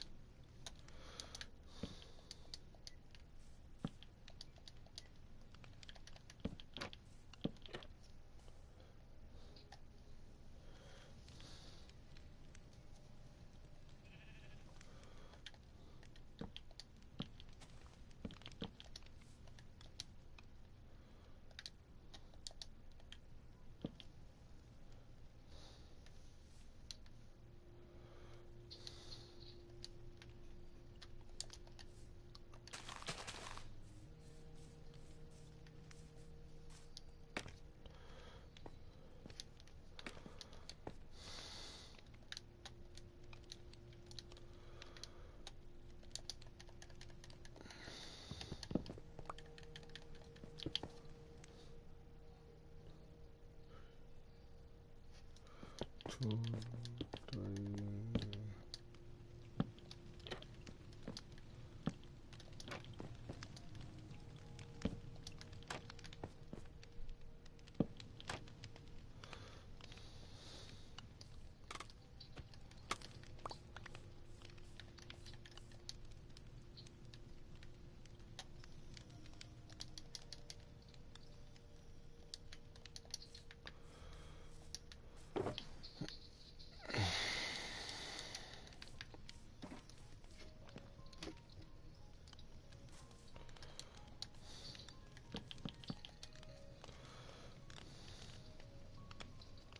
Let me need lanterns. I need.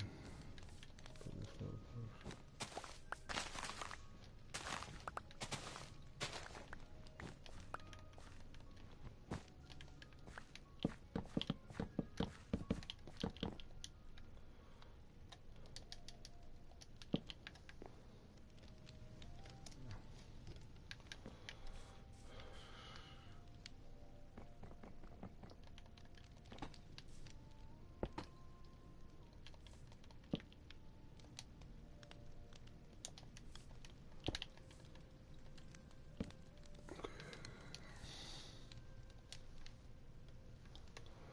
Where's my door? I don't have a damn door here. I need a lantern.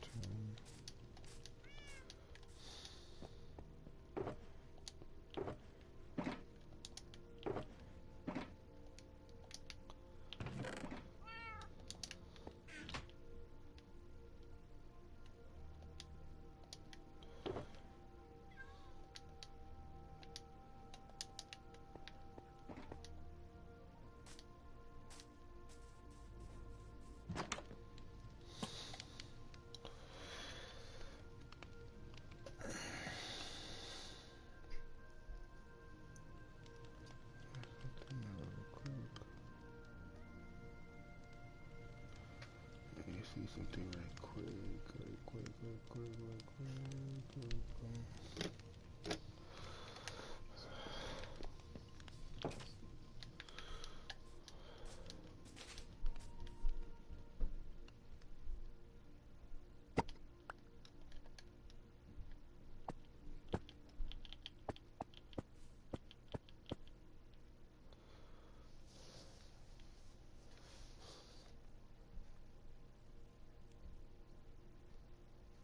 I'll build that later. I don't feel like building right now. Do gotta charge my phone though because my phone gonna die. I'm 14, y'all. After we've been dating for about 6 months, my girlfriend and I decided to go on a vacation together. We live in California, so there are many great places to choose from. Neither of us was making a ton of money at the time though, and things can get expensive quickly out here. That's why we were checking Airbnb for a good deal. Eventually, we settled on a place outside of Reno, Nevada, and it looked like a fantastic deal. It was a small house, but still more than enough space for the two of us. The location was also pretty good, since it was a short drive from Lake Tahoe and some other nice spots. The hotels around there can get really expensive, so it seemed like a really good find. It was about a 5-hour drive for us, and we left at around 11 a.m. on a Friday morning. We finally got there in the late afternoon. The house itself looked okay, just like the pictures we'd seen online, but the neighborhood was a different story. It looked pretty rough. The houses nearby were either falling apart, or it looked like nobody had lived in them for years. As we drove in, we saw at least 3 houses with boarded up windows, and one with a rusted old truck in the driveway. It was starting to make sense why the place was so cheap. I parked my car in the driveway of our house, because there was no garage. When we got to our house, it was pretty nice, especially on the inside. Everything was very clean and looked brand new, like a modern condo or something. After we were settled in, we decided to go for a walk. It was a long drive, and we needed to move our legs. It was just before dusk, and there was still some light from the sun. The vibe of the street was eerie, and we didn't see many other people out. How's my second view Looking at doing? some My of the second older view. houses, How you doing, bro? we became How's your convinced that most of them could afternoon not be or day occupied. today? We passed one house with boarded up windows and saw some city notice pinned to the front door. Right as we were passing it, a guy stepped out from the side of the house and just stared at us. He was about 45 or 50 years old, wearing a dirty blue t-shirt and ripped jeans. We didn't stop, just picked up the pace and made sure that we didn't walk back that way. It looked like he was coming towards us for a while, but when I looked back again, he wasn't following. Later that night at around 12, we were back at the house finishing a movie in the living room. There was a window at the front of the house, which is where the living room was. We had the curtains closed though. We were about to go to bed. My girlfriend went to the bathroom. While I was waiting, I went over to the window and peeked through the curtains. I spotted a group of 4 guys standing on the sidewalk, right in front of our place. One of them was the man. Hey, of something, but I wonder if you just take a few seconds to pray with me real quick. In the name of the Father, Son, Holy Spirit. Amen. Lord Jesus, come to us now. On air. During the summer vacation after my second year of college, my friends and I decided to go on a trip. There were 3 of us, myself, Jenna, and Mark. Mark and I were roommates, but Jenna lived with some other people. After some discussion, we settled on Pensacola Beach in Florida. We lived in Atlanta, so that's close to a full day's drive for us. Mark and I found an Airbnb that seemed perfect. It was a quaint little house in a quiet neighborhood, and the price was within our budget for a 3-night stay. There were only 2 bedrooms, but the living room had a futon, so one of us would have to settle for that. We packed our bags and set off. The drive was long, but we had an alright time. I drove most of the way because we used my car, so when we got there, I was pretty tired. We arrived in the early evening. The sun was low in the sky. Mark had the directions open on his phone, and when we got close to the house, he pointed it out to us. When we pulled up, there was a man standing on the porch. Most hosts just leave the keys in a lockbox, but it seemed that this guy did things the old way. After parking the car, we walked up and introduced ourselves. The owner's name was Jack, and right from the start, something seemed off about him. He was a middle-aged man with a nervous energy. He greeted us with a forced smile and quickly ushered us inside. As he showed us around, he lingered, watching us closely, commenting on small irrelevant details. Jack insisted on showing us every single thing about the house. For example, he showed us how to adjust the temperature on the refrigerator. He walked us to the basement, showed us how to reset the water heater in case it stopped working. He even showed us the circuit box and how to fix it. I had never in my life needed to do any of those things, so what are the chances it would come up in a single weekend? His presence made us all uncomfortable, and he stayed for over an hour after we got there. I was really hungry, but I was trying to be polite, so I just went with it. Once Jack finally left, we unpacked and went out for some food. When we got back, we just sat around in the living room and talked.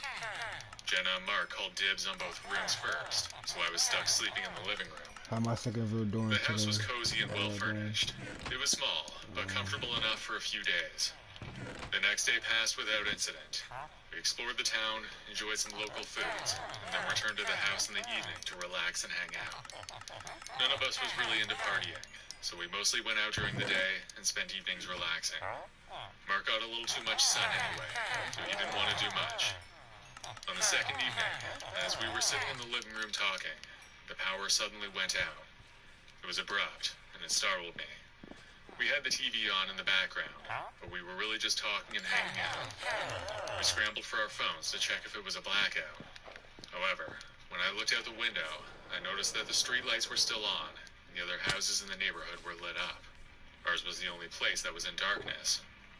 We assumed it was a blown fuse or circuit. We then laughed, realizing that Jack's tour might have actually come in handy. We walked down to the basement and found the circuit box. As soon as I looked at it, I could tell that none of the switches were tripped. I was the only one paying attention to Jack's lesson, so the other 2 didn't know. Not knowing what else to do, we went back upstairs. We sat on the couch and talked about it. Mark wanted to call Jack, but Jenna didn't want to bother. It was already late, and we didn't want to sit through another one of his lectures. We decided to call him in the morning, and hopefully he would fix it while we were out of the house. We sat around talking for about another half hour, and when it was 11 p.m., there was a knock at the door. I went to answer, and to my surprise, it was Jack. He stood there with a smile on his face. "Hey, just driving by, and I saw the power was out," he said. "Thanks, but we're just going to deal with it in the morning," I told him. Jenna, who was standing behind me, whispered, "This is really weird. How would he know the power was out unless he had something to do with it?" Jenna was right. It seemed too strange that he would show up at that exact moment, especially since we hadn't contacted him. We wouldn't have known just by driving by anyway. Just because the lights were out didn't mean the power was cut. I guess if he knew the house had a bad circuit, maybe he was expecting it. What was he doing? Just lingering outside the house waiting the whole time? It was strange, and we didn't want to let him in. He lingered for a few moments, making some small talk that felt forced and unnecessary. We all wanted him to leave, and at After a few uncomfortable minutes, he finally did. After closing the door, we huddled together discussing the situation. We all agreed that it felt like Jack had cut the power deliberately, perhaps to create an excuse to come over. We debated what to do, whether to confront him, call the police, or just leave. In the end, we decided that Jack was weird, but probably harmless. We stayed up for another hour, and then went to bed. I folded out the futon in the living room. The other two went to the bedrooms. In the morning when I got up, I walked around the place and went to the kitchen. That's when I noticed that the power was back on. The clock on the oven was blinking 12 o'clock, like it needed to be reset. Jenna and Mark got up soon after. We were kind of relieved that we wouldn't have to deal with it anymore. However, when I saw Jenna, it seemed like she had seen a ghost. She was holding a piece of paper in her right hand. She passed it to me. It read, "Just came to fix the power, Jack." Jenna then told me that she found it on the table right next to her bed, and she was sure it was not there the night before. Needless to say, we were all really creeped out, especially Jenna. What on earth would make him think it was okay to do that? Fixing the power was one thing, but going into Jenna's room when she was sleeping was completely unacceptable. I still don't know if he was actually dangerous, maybe just extremely socially unaware, or maybe he was an actual psycho. We couldn't risk it either way. The last night of our trip was spent in a hotel. It wasn't what we planned, but we were just relieved to be out of that house.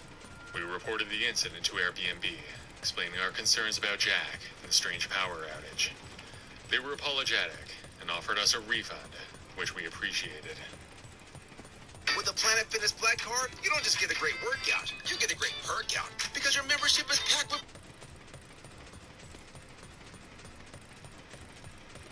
I run an Airbnb, and I have some crazy stories. My parents had bought this 2-story house as an investment. I was living on the main floor. The upstairs had been converted into a 2-bedroom apartment, which I managed. It was a good arrangement. I could keep an eye on the property from my parents, and they let me live downstairs for very low rent. Sometimes I would even get it for free, depending on how many guests came in, but that was rare. The place was laid out with a single entrance that both I and the guests used. There was a shared hallway, which is where the laundry was, and there was a heavy door to my place, and a staircase leading up to the rental unit upstairs. That had its own locking door as well. Subscribe and like for more videos. I'm gonna play some Fortnite tomorrow. It's a GTA. The place was packed in the winter for the skiing season.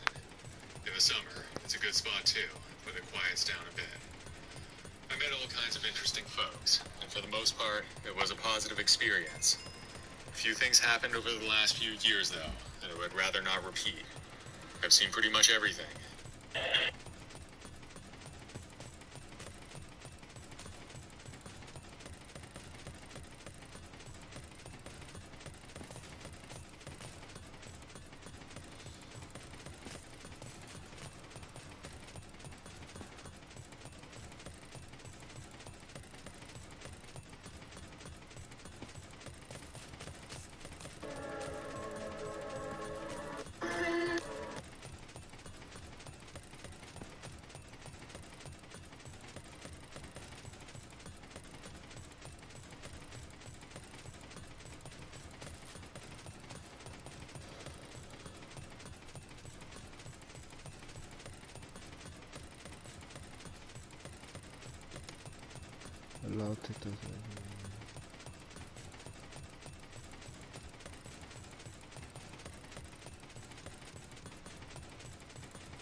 Breaking news.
place a handful of times.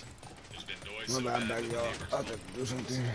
someone even threw a chair through the window once. Luckily, Airbnb is pretty good for reimbursing us for that kind of stuff. Even after being through all of that, one night still stands out to me. It was a Friday evening, and I had just finished cleaning up after dinner. I heard some noise upstairs, which wasn't unusual since I had a guest staying. He was a solo traveler and seemed friendly when he checked in. I didn't think much of it and settled down in the living room to watch some TV. It was unusual to see a single person because our place was big enough for at least 3. I'm gonna go. What time is it? It's 10. There were motels in town that would have been cheaper, so we usually got groups of at least 2. It was the summer season though, so our prices were a little less than in the winter. It was still around $150 per night though. As time went on, noise upstairs grew louder. I could hear music and the sound of someone talking, albeit slurred. Since he was alone, I wasn't sure who he was talking to. Maybe he knew someone in town, or maybe he was on the phone. It sounded like the guest had been drinking, probably a bit too much. I considered going up to ask him to keep it down, but I decided against it. I didn't want to be the overbearing host, and I figured he'd eventually quiet down. But then at around midnight, things took a turn for the worse. I was in bed, still awake, when I heard heavy stomping footsteps coming down the stairs from the Airbnb. And I heard loud banging on my door. I sat up in bed and listened. The banging continued, and I got up to check it out. I knew it was my guest, and I was hoping I could talk him into going to bed. "Who is it?" I called out. He was slurring his words, barely coherent. I could make out enough. He was demanding to be let in. Confused and alarmed, I told him this was my private residence, and he needed to go back upstairs. But he wouldn't listen. He continued yelling, banging on the door harder. His words were jumbled and incoherent. I obviously didn't open the door, but I couldn't just go to bed either. I didn't know what he was capable of in that state. I grabbed my phone and dialed the police. I'd had to call them a few times before, so I let them know that it was an unruly guest, and I asked them to send someone over. They told me officers were on their way. Stay on the line. The banging continued, and this time I looked through the peephole. I saw the guy standing there. His eyes were bloodshot, and he wasn't wearing a shirt. But the worst part was that tucked into his pants, I could see a handgun. Guns are common where I live, so I'm not usually that scared of them. But in this situation, it was downright terrifying. I backed away from the door, not sure what he would do if he broke through. I was alone, and the thought of facing an angry, armed, drunk man was not something I was prepared for. I ran over to my bedroom and closed the door. It didn't even have a lock. About 5 minutes later, the police got there and took the guy away. After a while, one of the officers came down. He explained that the guest was extremely intoxicated and that he was taken to the station for the night. The next day, the police called me and I found out some more disturbing details. It turned out that the guy had a criminal record. He was not allowed to possess a firearm. His gun was unregistered, probably bought on the black market. He had done time for armed robbery, as well as breaking into houses. That seemed to make sense. I guess that night was just an old habit for him. So I almost got robbed by one of my guests. It was the worst thing that happened to me so far. When I went up to the apartment to check the damage, it was surprisingly not that bad. There were some empty liquor bottles and some spilled drinks. I had seen much worse. The mess wasn't a problem. I didn't appreciate the attempted break-in, though.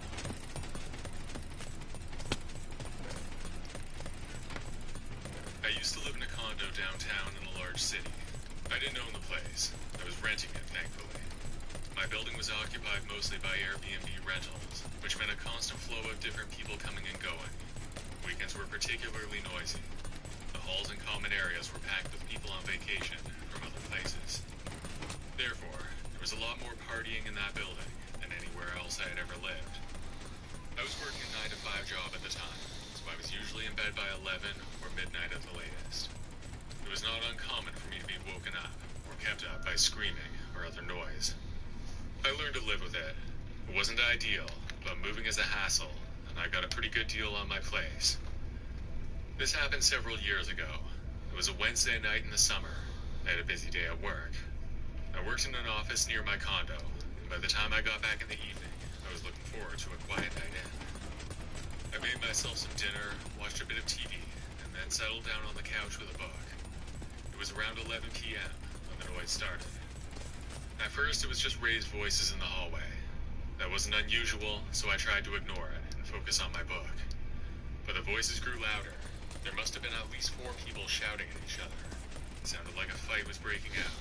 How am I seconds we're doing? How's That's where my that night attention going now? was. Or afternoon? Then I heard a banging sound. Could have been somebody It's shoving against the 10:18 for wall. me. Things escalated from there. Fights had broken out in the building before, and they usually fizzled out quickly. Our building security could usually handle most issues like that. I never had to call them. The place was wired up with cameras, so they were usually on top of it whenever something would happen. This time, however, the argument escalated so rapidly that I guess the security guys didn't have time to break it up. There were thuds and crashes, like somebody was getting thrown around. I thought about calling security myself, but before I could decide, a loud sound pierced through the noise. It had to be a gunshot. The sound echoed in the hallway, and chilling silence followed. My hands trembled. My mind raced with panic. I had never been so close to real violence, let alone a shooting. For a few moments, I was frozen, not sure what to do. I felt that sound deep in my chest. I had no idea how loud a shot could be. I actually checked my body to make sure that I wasn't hit. That's how close it felt. Then I heard someone running down the hallway. Their footsteps were scraping against the cheap carpet that lined the floor. That was followed by the sound of a door slamming. I pulled out my phone and dialed 911. The operator answered, and I quickly explained what happened. They told me to stay in my apartment, lock the door, and wait for the police to arrive. My door was already locked, so I just went to my bedroom and stood there, pacing occasionally. Within minutes, I heard sirens approaching. There were sirens blaring around there most of the time anyway, but I was pretty sure these ones were for us. I heard the cops outside in the hallway, talking and moving around. They knocked on every door on my floor, and eventually made it to mine. I let them in, and they asked me some questions. Told them everything I heard, the arguing, the loud bang that sounded like a gunshot, the sound of somebody running away. I didn't know which door the person went into, but it was one of the ones near mine. The officers wrote down what I said and told me to stay inside my apartment. They said they had to check the rest of the building. I locked my door, and after they left, I went to my living room. I was still pretty shaken up. I tried to distract myself by watching TV, but I really couldn't focus on anything. I kept thinking about the gunshot, how close it was to my apartment. It was scary to think that something like that could happen, right next to where I lived. The rest of that night was pretty tense. I stayed up late listening to the sounds in the building. I heard the police talking to other people and walking around. After a while, things began to quiet down, but I still felt uneasy. In the morning, I found out more about what happened. Someone was indeed shot. I learned that the victim of the shooting survived and was recovering. The person responsible was eventually caught and arrested. It turned out to be a dispute between 2 Airbnb guests that tragically escalated. In the following days, the police returned a few times, asking more questions, trying to piece together the events of the night. The shooting changed the atmosphere in the building. As news hit of what happened, the rental scene in the building died down. Nobody wanted to stay there anymore. The building management tightened security, but that wasn't enough for me. I moved out the next month. I had to break my lease. I figured the rentals would pick up again once the news cycle passed. That building was not a good place to live. I just couldn't stay there anymore. There's been talk in my city of banning Airbnb outright. I think the main concern is housing prices. I don't believe that problems like this are that widespread. Either way, it'd be good for those who are trying to live in buildings like mine, if they are banned. A lot of people buy those places to make rental income from Airbnb though, so it would be tough for them. Whatever happens, I won't be there to see it. I hope I never set foot in that building again. Intel is bringing AI everywhere for the dreamers who do. They share a vision.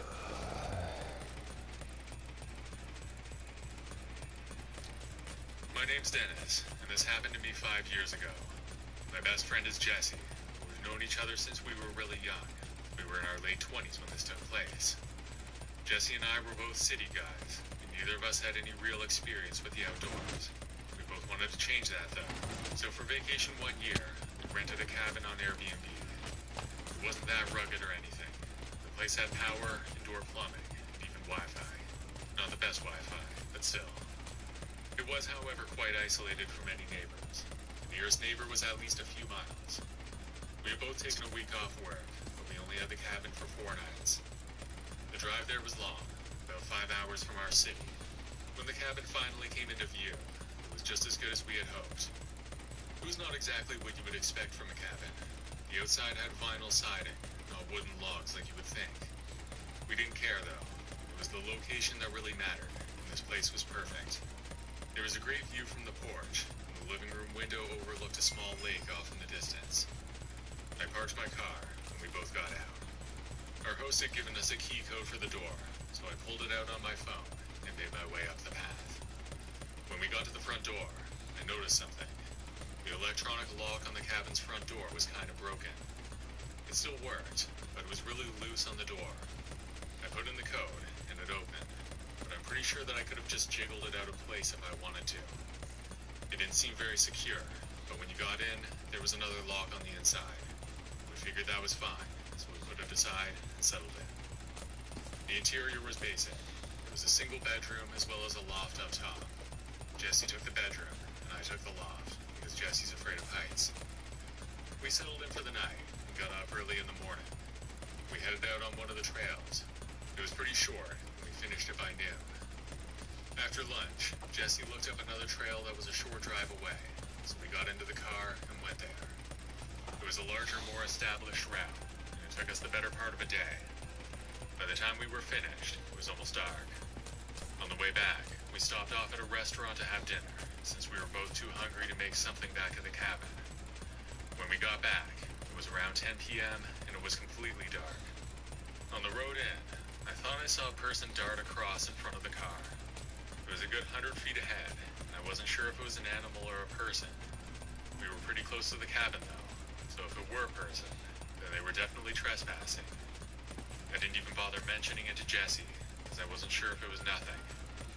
When we got back inside, Jesse and I talked for a while, then we went to bed. I climbed up the tall ladder to the loft, and Jesse went into the single bedroom. When I was about to fall asleep, Jesse called out to me. I asked him what happened, and he told me to come down. I climbed down the ladder, and walked into the room. He found something in the closet, a backpack that definitely wasn't ours. It was a medium-sized hiking bag, and it looked dirty. There was a small tear in the side, but we didn't open it, and neither of us even touched it. It was weird, to say the least. The cabin was supposed to be cleaned and emptied between guests, so finding someone else's belongings was unusual. We speculated about it for a while. Maybe the previous guests had forgotten it, or perhaps the cleaners missed it. In the end, we decided to just leave it. It's none of our business anyway. I climbed up the ladder to my bed, and Dennis shut the door to his room.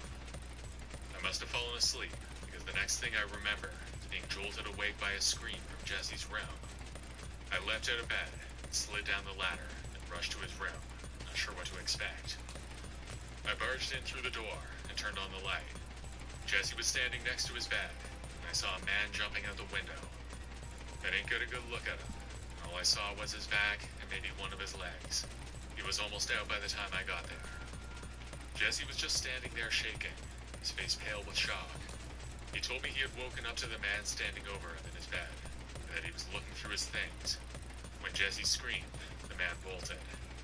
He fumbled with the lock on the window for a second, then he got it open and jumped out. We were both shaken up pretty bad. It was about 10 or 15 minutes before we were able to think straight.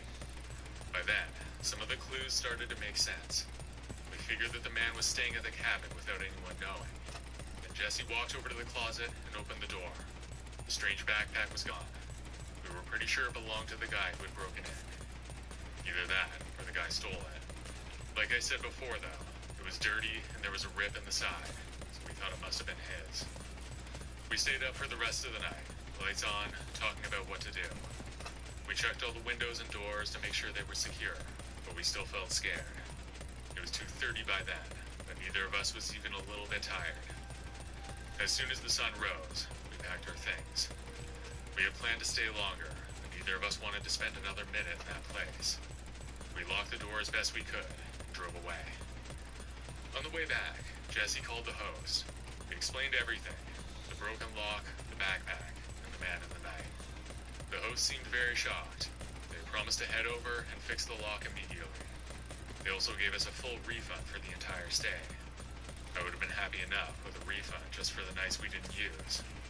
Because of that, I didn't give them a bad review. Since he seemed to be taking it seriously, I thought he deserved a chance to get it taken care of. We think the man we saw secretly lived in that cabin when it wasn't being used. Then when we stayed there, he must have decided to rob us. I didn't see the man well, but Jesse got a better look at him, and he didn't see a gun, a knife, or any kind of weapon. That doesn't mean the man wasn't dangerous, though. We just don't know for sure. I checked Airbnb every once in a while to see if this place was still there. For at least a few years afterwards, it was still up and running. It had good reviews, too, many of which were from after our stay, so I think the guy must have been caught. The host just ramped up security enough that he got scared away. That's good, I guess, but I won't be taking another chance with that place. I'd be too scared.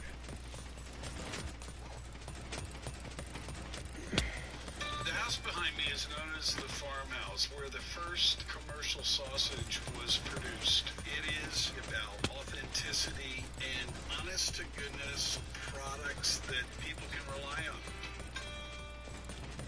I know you've heard of Rosa Parks. She ignited the Montgomery bus boycott in 1955 when she refused to give up her seat. Her name echoes through history. But you probably don't know the name of the woman who helped desegregate Philadelphia's trolleys in 1867, nearly a century earlier. Harriet Fortin Purvis led a revolutionary life, and Last summer, my sister and I decided to spend a weekend at a rented cottage. It was an area that we used to go to every summer as kids. As adults, we've been wanting to go back there for the sake of nostalgia. A family friend of ours used to own a place nearby, but they had to sell it years ago. The place we rented on Airbnb looked almost like a townhouse in the woods. There were 2 other units attached to it, and I think they were both available for rent as well, but we only saw the one when we were on Airbnb. It was a cozy little place surrounded by trees, and there were not any other cottages for a mile or 2 in either direction. Apart from our immediate neighbors, there really wasn't anybody else around. We arrived on a Friday afternoon. The way in was a long dirt road that was barely wide enough for a single car. When we were driving in, we saw a man walking down the side of the road. He was middle-aged and wore a blue baseball hat. He had long hair sticking out from the hat, and he wore a red flannel shirt. We thought he would be one of our neighbors, but when we got to the cottage and met the other people, we found out that he wasn't. The cottages were charming, with a small porch in the front and one in the back. There was a fireplace on the inside, with a small couch and 2 chairs in front of it. We spent the evening cooking dinner, playing board games, and just enjoying each other's company. The first hint that our peaceful weekend might be disrupted came on the first night. We were sitting in the living room talking around the fireplace when there was a knock on the door. We weren't expecting anyone, so it was a surprise. I went to see who it was anyway. My sister followed close behind. Standing on the porch was the man we saw on the side of the road on our way in. I opened the door a crack, leaving the chain lock on. He quickly explained that he was looking for his lost dog, and asked if we had seen him. We told him we hadn't seen any dogs, and offered to keep an eye out. He grumbled something, and then disappeared into the growing darkness of the evening. As an animal lover, I could relate, but I did think it was weird. We had seen him hours earlier in the day, without a dog. If my dog was missing for hours, then I would have been knocking on doors much sooner. The man also didn't seem very worried. I didn't know for sure if he was faking, but to me, it didn't add up. The next day, we saw him again. He was walking past the front of our cottage, still with no dog. He didn't come to the door, and he didn't see us looking at him through the window. His presence was unsettling, but we tried to brush off our concerns, thinking maybe he was just desperate to find his dog. That night, however, something else happened. There was another knock on our door, much like the previous night. It was late, much later than before. I peered through the window and saw that it was the same man. I didn't open the door this time. I just said, "Can I help you?" This time he claimed his car was broken down and claimed he needed our phone to call for help. His appearance was more disheveled than the day before, and there was a certain intensity in his eyes that made us both nervous. I told him through the closed door that I would call for help, but when I went to get my phone, I found out that there was no service. Service was sparse at best since we had been there, but at that moment, it was completely gone. I told him that my phone wasn't working, and suggested that he check with one of the other neighbors. Then I closed the curtains and sat on the couch with my sister.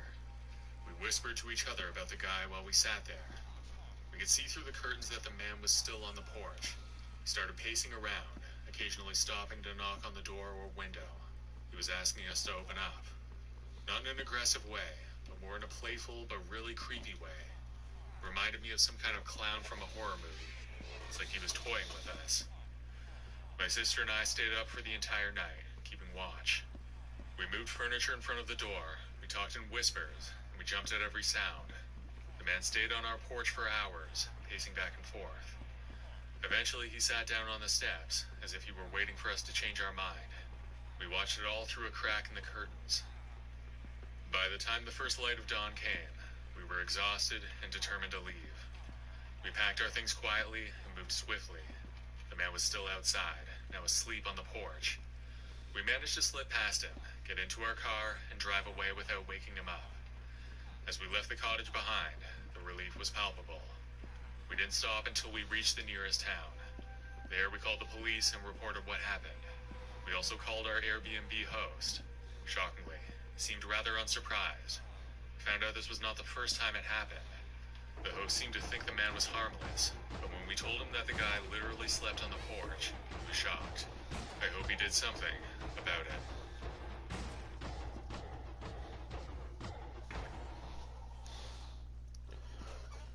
Hercules Brushless. The best value in power tools, period.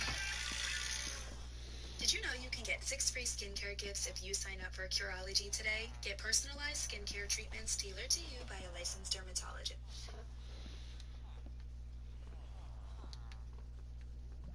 Sometime back, I decided to go see my pals in California. I was living a couple of states over and needed to catch a flight, but I also needed a place to crash while I was there. First off, I checked out some hotels, but they were all either full or too pricey. So I turned to Airbnb. That was a tough search too. After what felt like forever, I stumbled upon this one spot on Airbnb that was super cheap. Way cheaper than any hotel I'd seen. But the dude who put up the listing, he was kind of off. The way he wrote the ad wasn't quite right, full of typos and all. The photos were a bit strange too. Plus, the place had 0 reviews. At first I passed it by, but then nothing else came up that was close to the bargain I'd found. It was a tiny house, all to myself. It was way too good of a deal to just let go. Everyone else must have been turned off by the wonky ad and no reviews. I mean, normally Airbnb spots have these super slick photos and the words are just right. But this one had none of that. No feedback from other guests either. Still, I thought I'd take a chance on it. Having a whole place to myself sounded way better than renting a tiny room or bunking in someone's spare space. So I booked it.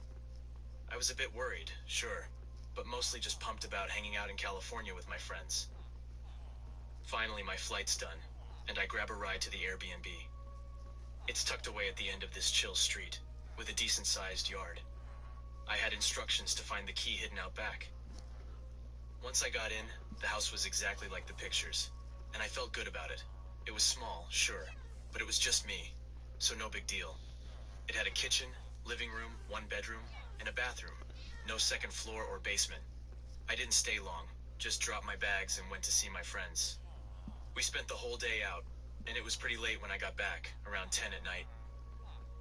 By the time I got back to my Airbnb, I was wiped out. I started to get ready for bed, and in like 10 minutes, I was on the verge of crashing. I flicked off all the lights and was just about to head to the bedroom when something weird happened. I spotted what looked like a person walking by the backyard window. It caught me off guard and I froze, trying to get another look. But whoever it was had already moved out of sight. It was pitch black outside. I only noticed them because I'd turned off all the lights inside. Couldn't really tell, but it looked like a guy. I crept up to the window and peeked out, but there was no one there anymore. So after seeing that shadowy figure outside, I tiptoed to the other windows to have a look. Nothing. No sign of anyone. I thought maybe it was time to try and sleep, though I wasn't feeling as sleepy as before. I made my way to the bedroom and, wouldn't you know it, I saw the man again. He just zipped past the window, which wasn't all that big. Now, I was sure there was someone lurking around and it had me on edge. I walked back to the living room to check the windows again. Still nothing. I did a full check on all the windows in the house. It bugged me that there weren't any curtains or blinds. I really wished I could block anyone from peeking in, or worse, trying to get in. I double-checked the door to make sure it was locked and then waited, staying up, just watching and waiting. After about half an hour of nothing happening, I started to feel sleepy again. I went back to the bedroom, crawled into bed, and tried to shake off the creepy vibes I was feeling. I was pretty set on getting some sleep. Outside it was quiet, and nothing seemed to be happening. I kept telling myself it was all good, that I was safe. But lying there in bed, it wasn't even 5 minutes before I started feeling all kinds of jumpy. My eyes popped open, and oh boy, there was a man's face, pressed up against the window, staring right at me. This time, I got a really good look at him. And when our eyes met, he ducked away super fast. But in that second, his face, it clicked. He looked so familiar. I lay there for a few ticks, trying to place him, and then it hit me. I jumped up and bolted to the only spot without windows, the small hallway, and whipped out my phone to open the Airbnb app. That's when it all came together. The man at the window was the owner of the Airbnb, the one who'd been watching me. I needed to bail, pronto. I figured he had the keys. I mean, he owned the joint. I grabbed my stuff, all of it, and I was out of there. I bolted to my car. The man was nowhere. Couldn't see him, couldn't hear him. I drove off and parked somewhere random, then started searching for a hotel. I had to drive a bit and spend more than I had planned, but luck was on my side, and I found a room. And you better believe I let Airbnb know about the guy. I even messaged him about it, and he just denied everything. That was it for me and Airbnb. Never again.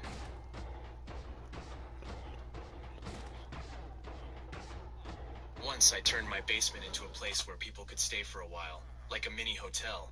My house has 2 levels and the basement is pretty big and nice. I decided to let people stay there because I had more room than I needed, and I thought I could make some money from it. To make it nicer, I put in some new floors that were soft and comfy, and got some good-looking chairs and a sofa. The basement is like a small apartment. It has a place to sleep, a place to take a shower, and a big area to sit and hang out. I even made a little spot where people could make their own food, with a place to wash dishes, cook, and keep food cold, plus a spot to cut vegetables and stuff. After I fixed it all up, I took pictures and put it up for people to rent on a website called Airbnb. My house isn't far from a big city, just about 5 minutes by car, so I thought people would like to stay here. It turned out I was right, and I started having guests pretty often. They could come and go without me seeing them because I put a special lock on the door that you can open with a code. They would show up, stay, and leave, and I would only go downstairs to clean and make sure everything was ready for the next person. I always left water bottles in the fridge for them, too. People seemed to really like staying in my basement, and they left nice comments. The few people I met in person were friendly. So this one time, a man booked my basement just for one night. At first, everything was as usual. The next day, after the time when people are supposed to leave, I went down to tidy up. Cleaning was usually quick because people didn't mess it up much. I do things like wipe down all the surfaces and use the vacuum on the floors. I went a bit later than usual to clean because no one was coming to stay that night, and it was about 8 p.m. I began by cleaning the counters and everything looked fine. Then I moved on to vacuuming. The whole basement has carpet except for the kitchen and bathroom. I started in the hangout area and then went into the sleeping area. When I was vacuuming there, my vacuum bumped into something under the bed. I stopped and looked to see what it was. And then, I saw a man crawling out from under there. It was the same man who had rented the place. I was so surprised and asked him why he was still there. But he just ran away, up the stairs and out of the house. I checked to make sure he was really gone. Then I tried to send him a message on Airbnb, but he never answered. I still don't understand why he was hiding under the bed. It was a really strange thing to happen, and it's something I can't shake off.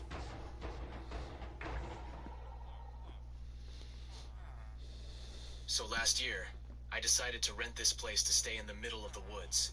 I was thinking about buying a place just like it. It was this small house made of wood, and I just needed a couple of days to chill by myself. I packed up and drove way up north from my house. I know those parts pretty well, because there are a bunch of lakes and mostly just woods and animals hanging around. The houses around there are not close to each other at all. It's super quiet, which is cool when you want to escape all the noise of the city. This wood house I got into had all the things you'd need.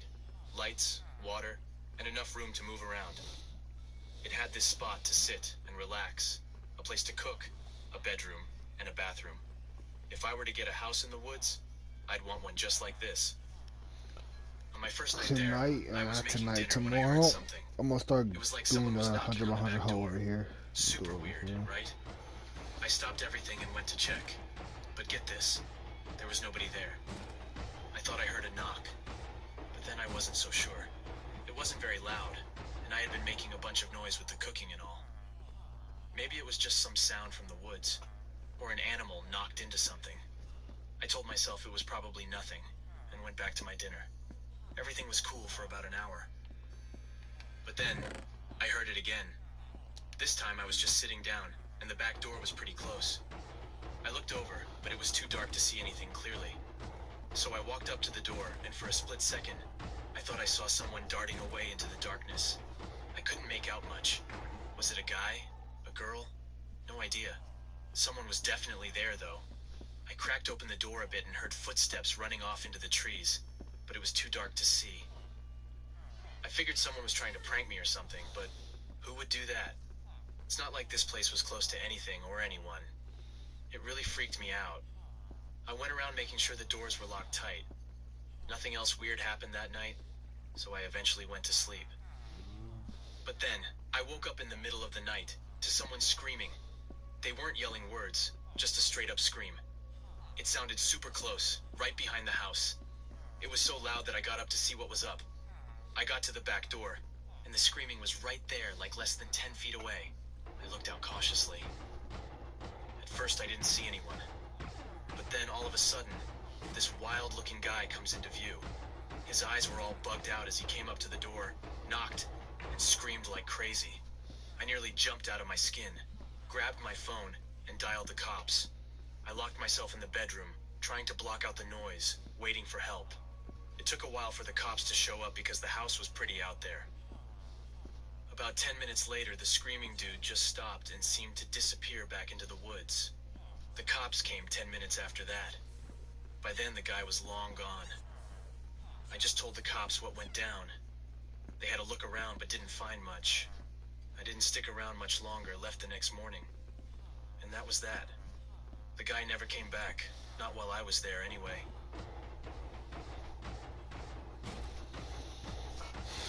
My little sister, Lucy, had initially wanted to come on the trip with me, but her job got in the way, and she couldn't make it.